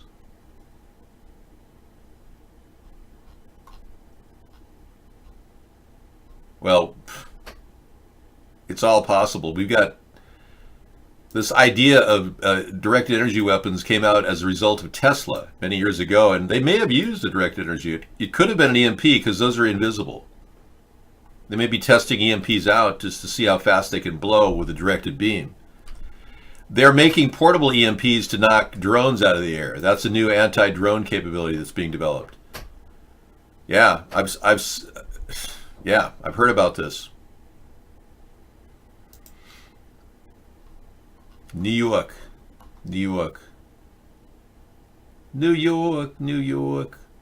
My mother grew up in New York. She spent her childhood in New York, and she had quite an experience. She told me a lot about her times, and she was right in the middle of World War II. My mother, she was one of those women you saw in the pictures, and she truly had She had a pretty fulfilling life. She had like 46 jobs, starting with Howard Johnson's. She worked at Howard Johnson's at like 16 years old as a soda jerk. She worked for Nelson Rockefeller in the Rockefeller Center. In the old days, they had switch operators. My mother was a switchboard operator. Yeah, she had all kinds of. I can't even tell you how many jobs she had. When she carried me during her pregnancy, she worked at a major space provider that developed the Saturn and Gemini rockets. This is where my original prototype was developed. I am Dave, digital audio video entity. I look very angelic now, don't I? So yeah, microwave at high wattages. It's totally possible, yeah. All right. But yeah, she carried me during her pregnancy, during the days. She was working on the blueprints for the Saturn and the Gemini and the Apollo when she was carrying me. So for 9 months, I was sitting there hearing this typewriter. You type fast, Bob? Really? That's a skill. Don't let anyone tell you you're average if you can type fast. Yeah. My mother typed 107, 110 words a minute, like super fast. A soda jerk is a person back in the East Coast who's popular. Howard Johnson's had these places where people hung out. Here's the concept. People sit around a bar and eat and drink sodas, floats with ice cream, and have ice cream Coke, big banana splits. Everybody loved it. It was the coolest thing. I had a chance to see some of those soda parlors in the 60s when I went to New York. Yeah, it was great. It was awesome. And nobody understands the importance of that type of an environment for people to actually gather together in this day and age. We got coffee shops, but you know, Starbucks is more like everyone's sitting around getting their coffee and sitting there with their tablet going like this. Too cool to talk to anybody. And just like on their tablet. Well, they should be talking to people. So the soda parlors were really incredible. And she worked that as a person at the bar. My dad did that too, in the Midwest. He had kind of one in his small town. He did that for a while. He served ice cream. I think Barack Obama served at Baskin Robbins in Honolulu. I think he had a job there too. All right. Starbucks is a place to go, David, when the power goes down on the island? No, actually, it's not. They didn't have any power at Starbucks in my area. Sure, I can play that video for you. I mean, you seem to want it constantly.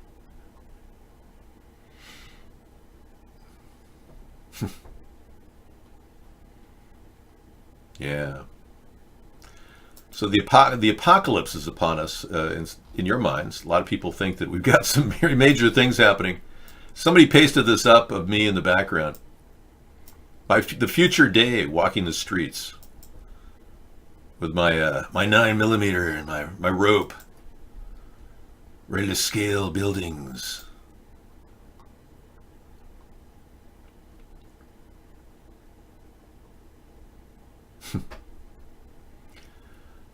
All right. Here we go. Here is the What's Going On video by request.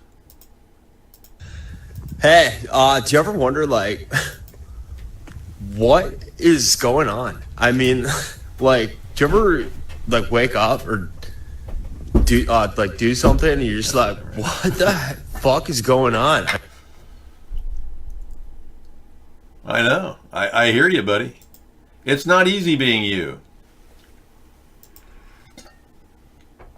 How long is your rope? Yeah, well, I keep, enough rope around to scale and set up camp. And inside my backpack is my tarp. And you don't see it, but in my coat are 16 days of protein bars built right into the lining. Yeah. Yeah, kid just realized he exists. Yeah, took a while. His mother coddled him. He didn't realize, Ooh, M is for mind control. That looks pretty interesting. Very well. It wears off and you feel... Okay, that looks pretty cool. M is for mind control. As long as they're not mind controlling us, that'd be great. We'll take a look at that tonight. Thank you for that link. Whoa. You know, I'm not going to press 1 because, frankly, mine was a 1,000-foot cliff. So technically, I can't say that, Bob. I am not in need of food or water, but protein bars are essential for maintaining my caloric generator that works off of very same principle that your stomach works off of. I only watched 15 minutes of the scopolamine video. This scopolamine is a very dangerous drug, and it was a Vice video that was created.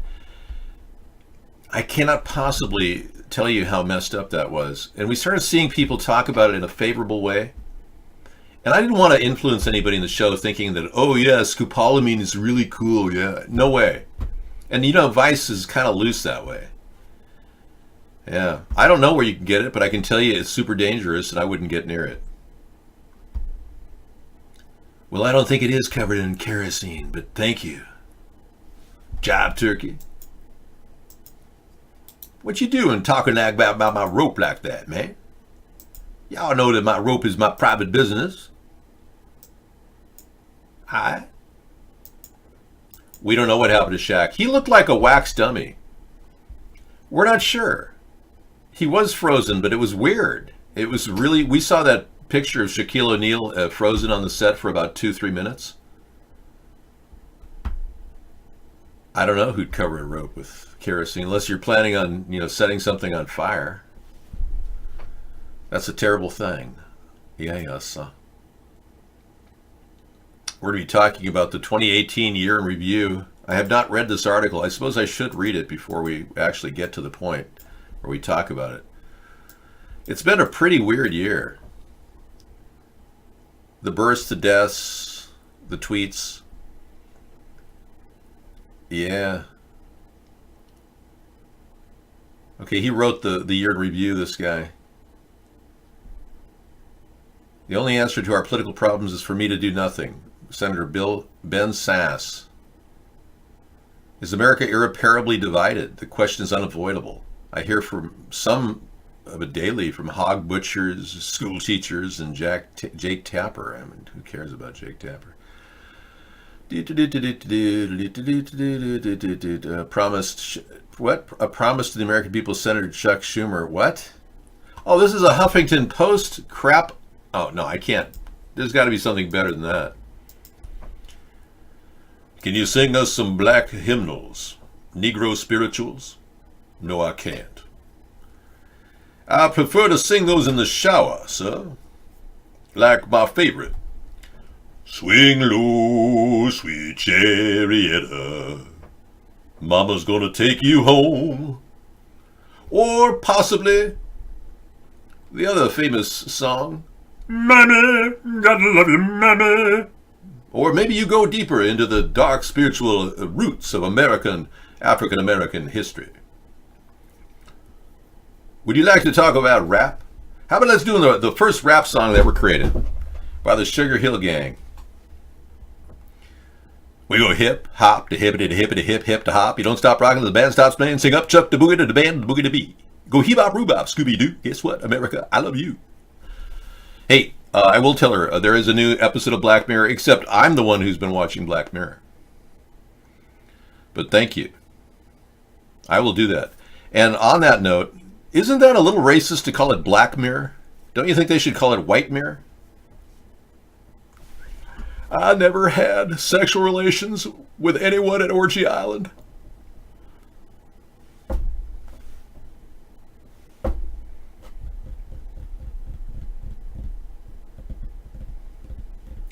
I do not want to talk about my experience in school at the Jewish progressive professor's house, where we had this weird class meeting. I knew it was a weird elective. It was the civil rights movement, and it was weird. I mean, we all sat around in his living room. It smelled kind of like old socks, and it was kind of strange. He was surrounded by books on freedom of speech, freedom to go to the bathroom, freedom for the KKK to riot, freedom. And we studied the social movements of the 40s, actually the 20s, 30s, 40s. Yeah. And it was kind of a strange moment. We took a break halfway through this diatribe of this Jewish professor talking about the free speech movement. And I knew he was catering to the minorities in the class because he treated me like shit. Oh, I'm sorry. Did I say that? But we walked out the door for a rest, and I was standing out just, catching some air, and some black guy walked right up to me. And he was in the classroom, and he said to me,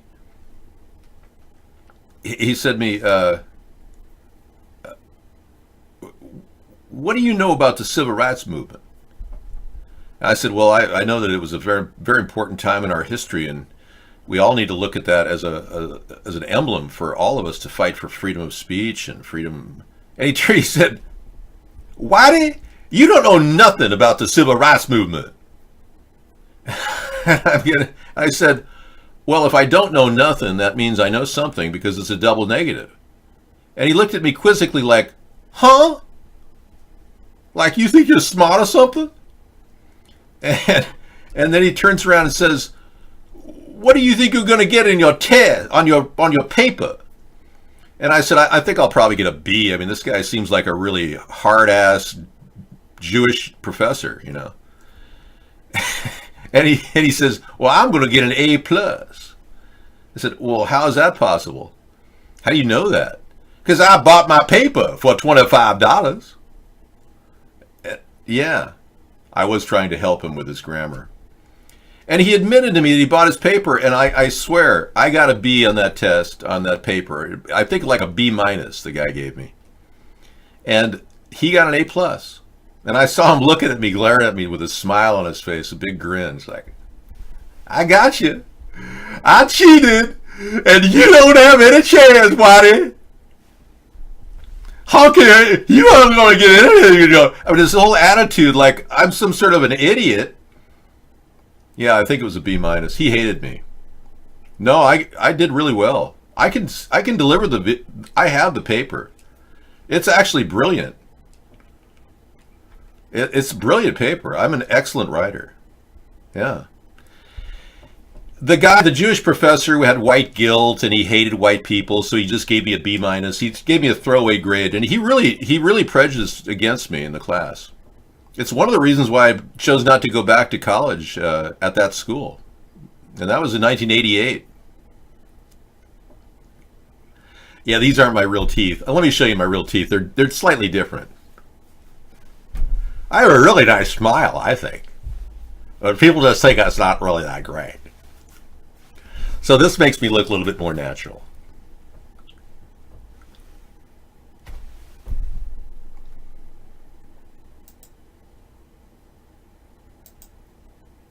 Boy, you are obsessed, aren't you, Howie? I didn't want to start a racial conflict. It was bad enough being called Whitey, I felt very abused. And there was nobody to talk to. There was no affirmative action, reverse discrimination ombudsman at the school. UCLA doesn't have a reverse ombudsman for reverse prejudice. In our state, they're trying to push a rule that will allow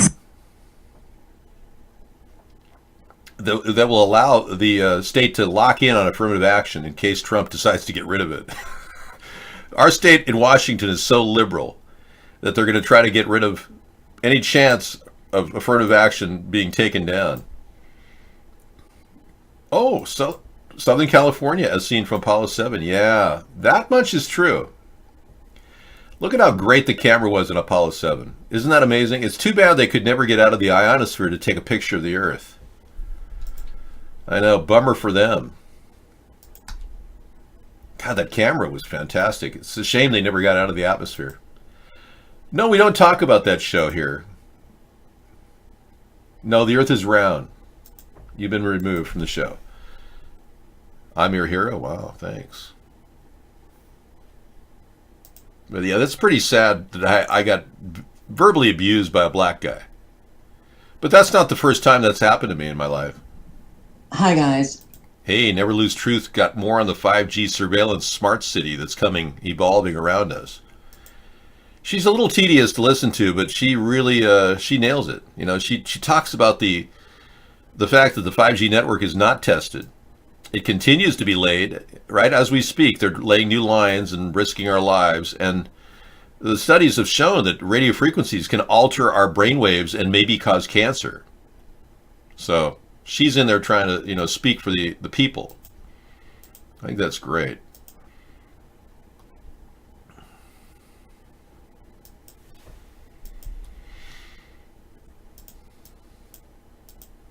So anyway, this idea of directed energy weapon, we could talk about that. That's really happening. The sustainability of this planet is under attack. The evaporation going on in California is horrible. The lack of water. Of course, you had rain recently, but water and evaporation is leading to a potential dangerous trigger point. And as they try to control the weather, which they're doing, and they won't really admit it, they have climate control. What's really happening is we're under attack. Yeah. We are under attack. It's a weather attack. Directed energy weapons could be used. Yeah, you're not allowed to talk about Frank Taylor in the show. I think I explained that to you earlier. Jeez. What an idiot. Jesus.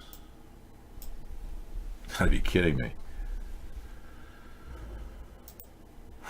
Okay, I'll put her in the lineup for tonight. That's good. Probably bring you some tiny house videos tonight on Sustainable Saturday.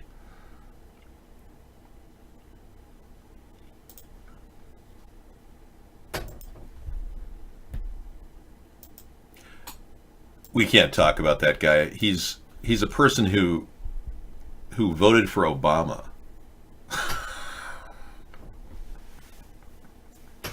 Anybody who'd vote for Obama is out of it. All right? Oh, I'm sorry. Did I just alienate 50% of the people watching our show? Sorry.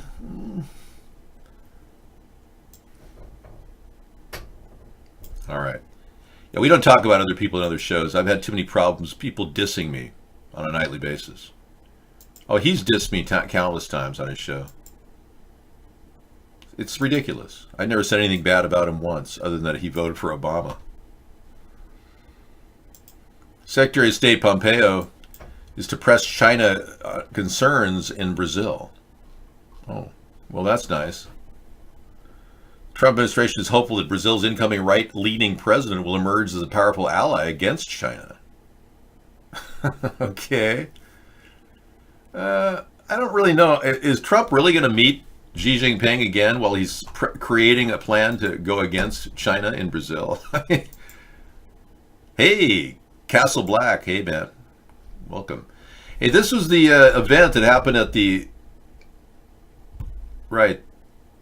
Con Edison plant in New York City. But we just showed you a possible directed energy weapon that blew up in and around the Louisiana area. And we don't know if an EMP was used to create a bursts of energy in the electrical outlets in and around the Louisiana area. But look at the fires that resulted. This was 18 hours before the Con Edison blast that occurred in New York.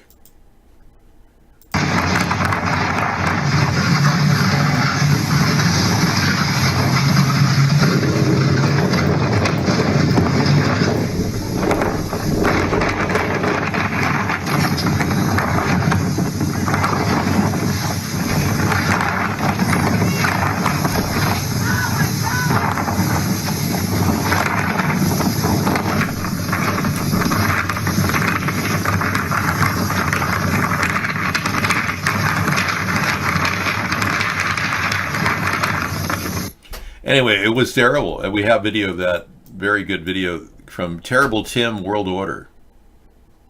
He's a cool person that brings you weird stuff. Thanks, Scissor Fight, for finding that. That's good.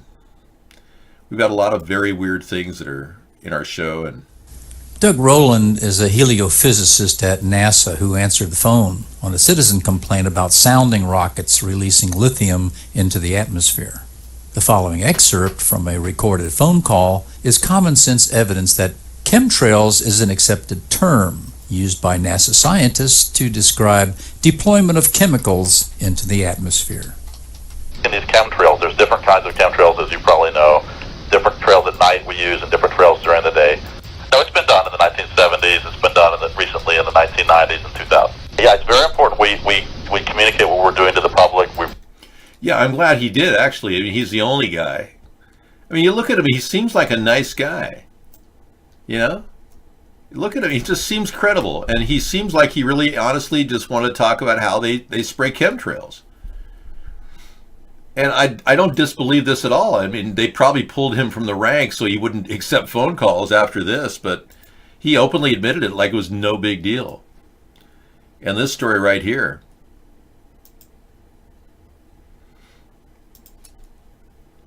Four minutes of chemtrails here, and then this little tidbit about David Hogg. Let's take a look. Is it safe to talk about the Parkland school shooting yet? Number 2. Sadly, my sister lost 4 of her friends. It's so many other friends. However, my sister, who's a freshman here, she had 2 of her best friends die. And the amount of deaths that I've had to deal with my sister having 3 of her best friends die. Sadly, and then my sister she's a freshman, and she had 2 of her best friends die. Wow. Talk about not getting the story straight. We even saw him reading his lines. And now this young man who's had all kinds of free press daily across the globe, whereas I've been censored for 10 years, nobody's mentioned me once in the media, except maybe lightly in a Rolling Stone as a joke.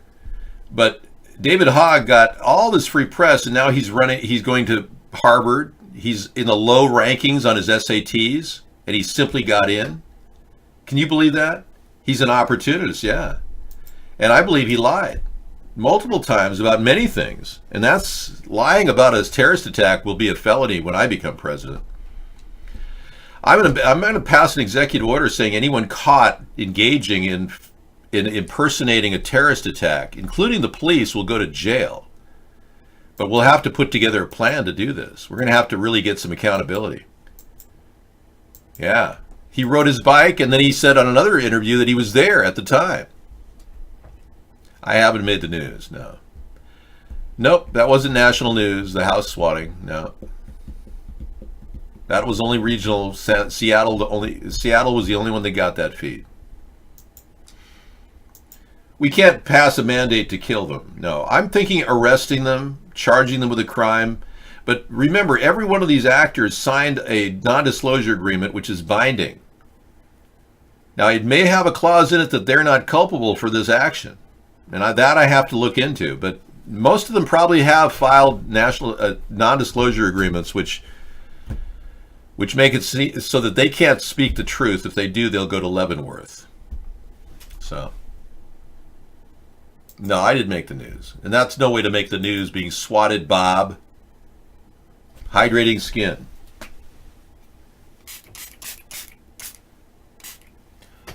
I filled up my my fruit enzyme bottle with a fresh batch of purified water and fruit enzyme spray. 1 to 10 ratio. I'll have to read their contracts. Yeah.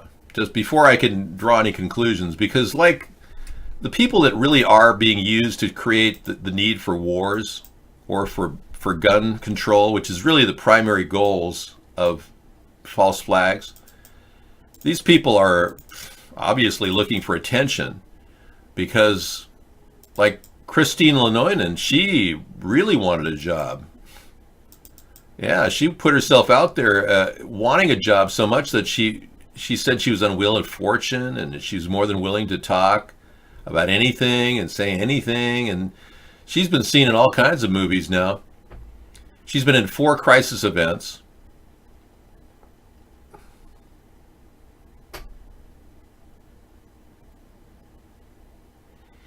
We've had a lot of fakery going on in our country.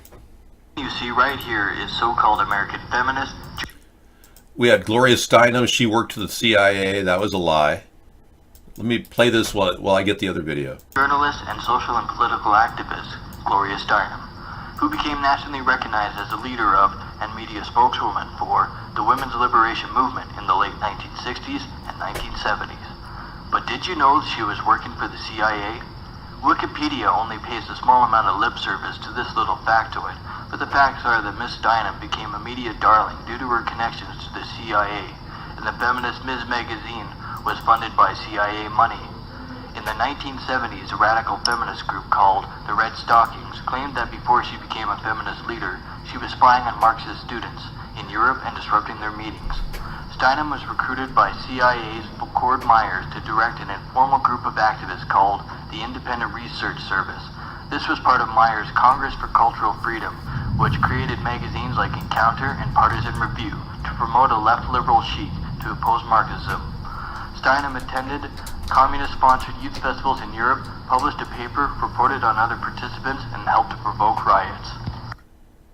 There you go. And now here's the new version, the CIA's newest, or the NSA, or whoever's doing these things. I guess it's a fusion project with the Department of Homeland Security that they set up these terrorist events.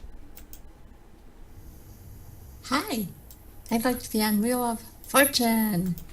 I think I'd be a great contestant because I'm a lot of fun and other people would enjoy watching me win or solve or try to solve all the puzzles. I live in Central Florida. I have It takes about 5 minutes for a church bell to ring 49 times.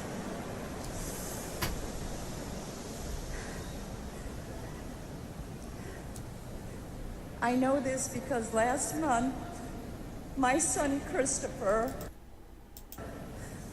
his boyfriend Juan, and 47 others were murdered at a club in Orlando. Now, she also ironically lost her son again at the recent shooting. I believe it was in, yeah. We're getting so many of these attacks, we're forgetting where they're from. It was, yeah, it was out there in Thousand Oaks.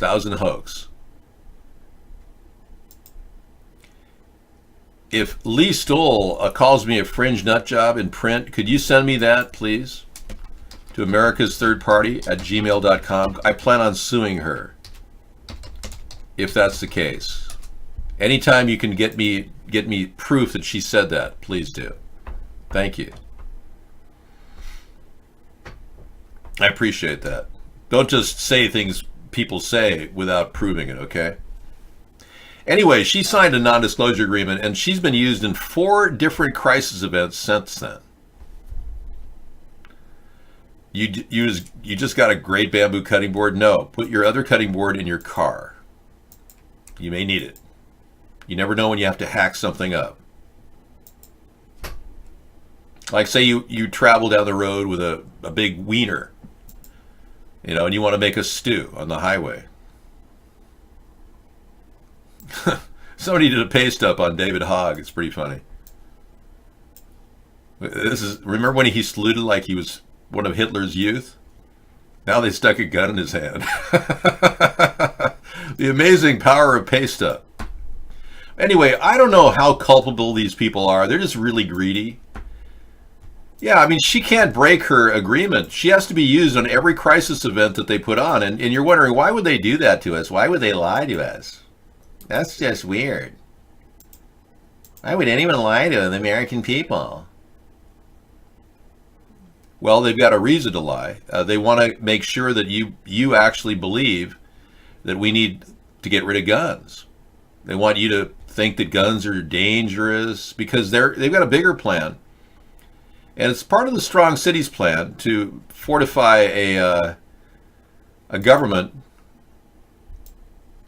that is really hardened to the idea of any unrest, and they utilize false flags to do it. So they get people to believe the false flags are happening, and then think, oh, guns are so dangerous, we better get rid of guns. And that's part of their agenda because they're allowed to lie to the American people now. They put this plan together many years ago to convince the country that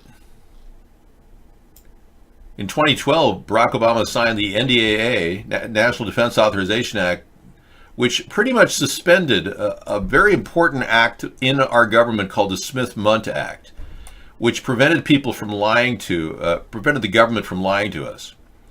The Smith-Mundt Act was originally created to stop propaganda like the kind the Nazis engaged in. So recently, the past 10 years, the Strong Cities Network, or the Resilient Cities Network as they're called, is a UN-supported global police force which is designed to get into our country and integrate with our law enforcement. Now, one of the areas Obama funded was Baltimore. And he put over $1 billion into Baltimore's readiness for rioting. You'll remember that Baltimore had a riot right after that.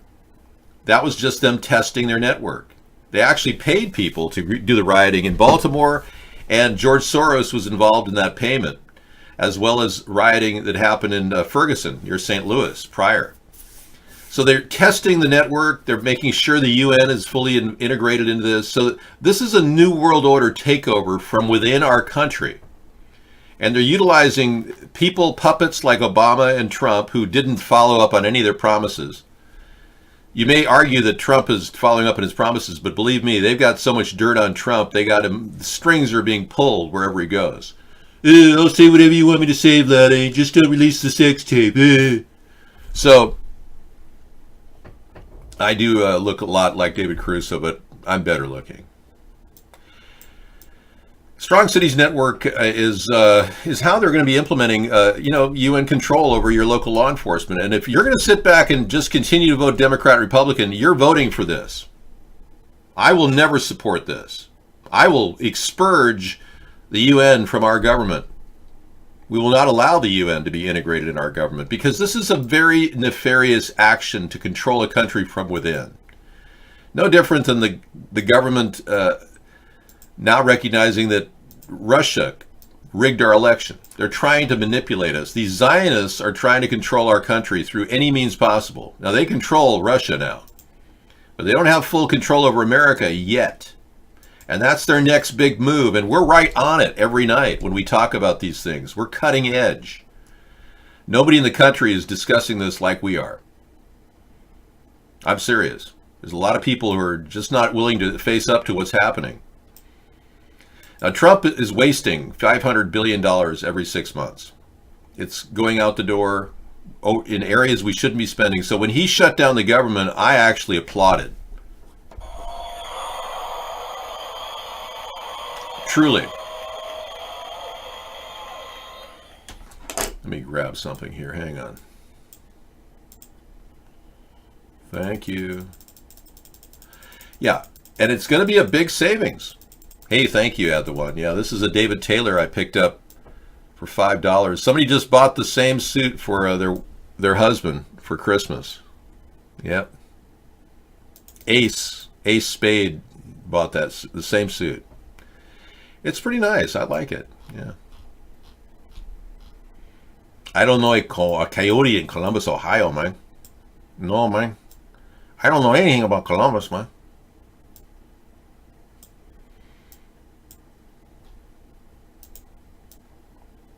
So overspending by $500 billion every 6 months is really a problem. So I'm glad he put the brakes on the spending. Maybe we might save some money now. And we might not get sprayed with chemtrails. That's a good thing. That's why Americans need to work less. So what I'm promoting is people working less and getting more money from the government, since we're borrowing money anyways to operate this nation. When they reinstate the budget, which they probably will, one side or another is going to bend. I'd like to see more money for the American people. I don't think this should be a pilot operation. I think we should just start implementing $400 a month for every U.S. adult citizen. That way we could avoid the excess expenditure. Well, they must have put together a fund to get chemicals on you today. You had chemicals. So apparently they're funding the chemicals privately now, even though the funding stopped for a while. Now the chemicals are hitting again in California. We've got some video of that, don't we? You know, I didn't keep that video that you sent me earlier of the chemtrails. Unless I dropped it. Oh, here it is. I got it. Let's take a look.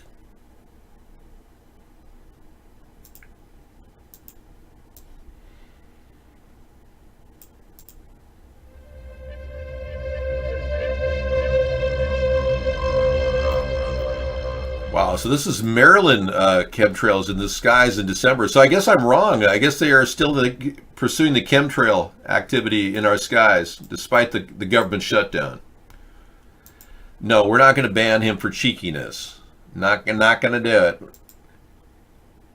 How do you get rid of that thing that's there? It just sits there over the screen claiming this is a contrail. You see how manipulative they are at this network? Look at this. You can't even get rid of this word contrail while you're looking at chemtrails. Okay, well, we'll look at that later.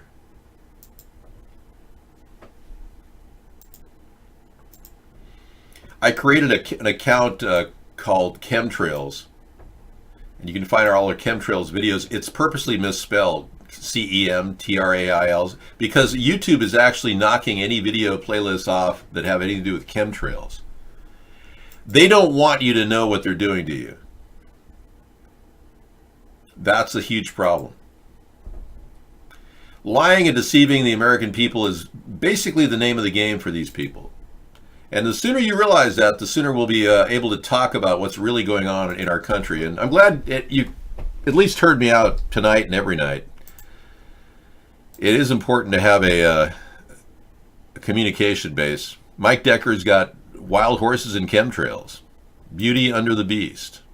Interesting. He's out there in Wyoming. He gets to see wild horses. That's awesome. We'll get a picture of him and his chemtrails tonight, too. And this is a video from Russia that came in the story about weapons that they're creating. That one of our viewers at iVlog is concerned that weapons seem to be a big focus in Russia, like the AA-12 fully automatic shotgun. I'll be playing that tonight. Yeah, we're a little concerned about their weapons fixation. Yeah, that's strange. And with now news of a missile that can go 27 times the speed of sound, you got to wonder, what's Vladimir Putin thinking? You know, I'm hoping we'll get something going. Yeah, I'll try to get Skype going. Sure. It's just that I sent you the link yesterday or 2 days ago to Jive Turkey, and you didn't go for it. You know a guy with an AA-12? Wow. All right, it's too expensive to shoot. Yeah, the bullets are way more expensive than any other bullet. They're not bullets, they're shotgun shells that are fully automated and dangerous.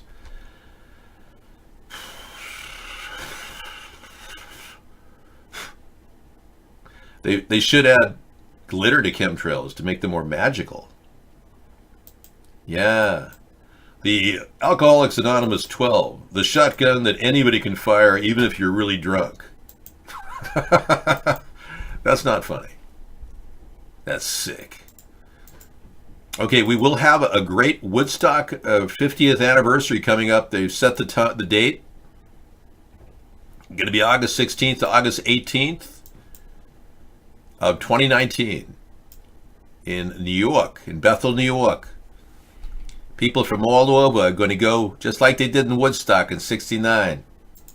Yeah, this was the time of the peaceniks, an era that I loved, and it really is kind of a lost era for a lot of people in America who really they weren't drug addicts, they just believed in peace, love, and understanding.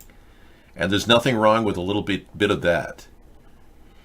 Many of us were affected, and it affected our lives, how we live sustainably. So in honor of that, I'll play a little Jefferson Airplane. All right. Signing off, everybody, from America's Third Party. Alternative news, commentary, you name it. We got it. Thank you for coming in. Yeah, the Aurora Borealis. It's very, very similar to that. You're right. This was the Con Edison explosion over New York the other day. Don't leave, Dave, please. Please don't leave. Well, we got a lot of things to do tonight. I've got to watch another movie with Sarah on Netflix. I cannot miss my Netflix time with Sarah because it's really important that we have this vacation time. And we're watching a movie right now about, ironically, about the NSA and security, satellite security, high-tech cybersecurity. Really interesting movie. I don't know the name of it, but we saw Bird Box yesterday. Very almost dystopian horror thriller with Sandra Bullock. Really edge of your seat stuff. Bird Box was great, and she was awesome. Yeah, but you've never seen a movie quite like Bird Box. It puts you in a very weird state of mind. I can't say it's a good feeling, but it was a very interesting, powerful movie, and it made you really think about the future and what could happen. Yeah, I try to spoon with her during the scary movies. I don't even know anything about the monsters. Yeah, I don't think we ever saw the monsters in that. Thank you. Thanks for sharing.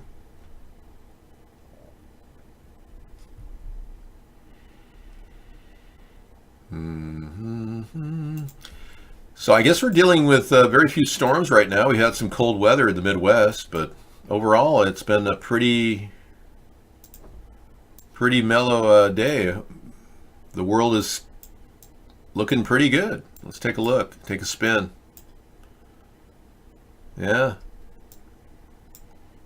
Weather patterns over Africa are as we would expect. There's a lot of activity in the upper Atlantic. But that's normal. Let's see how the South Pacific is. Yeah, looking good. Yeah. I know. Fukushima, Fukushima, men have named you. All right, it's 82 there, really, wow. And we got a clip, a donation. Let's take a look from Scissor Fight. What do you got? A new sound. All right, we'll get right into that right now. Okay, let's trip out for a bit, and we'll be seeing you again on Monday. We're taking Sunday off for rest, so... yeah, Sarah and I take a rest once a week. Thanks, everyone, for coming in. We'll see you again later.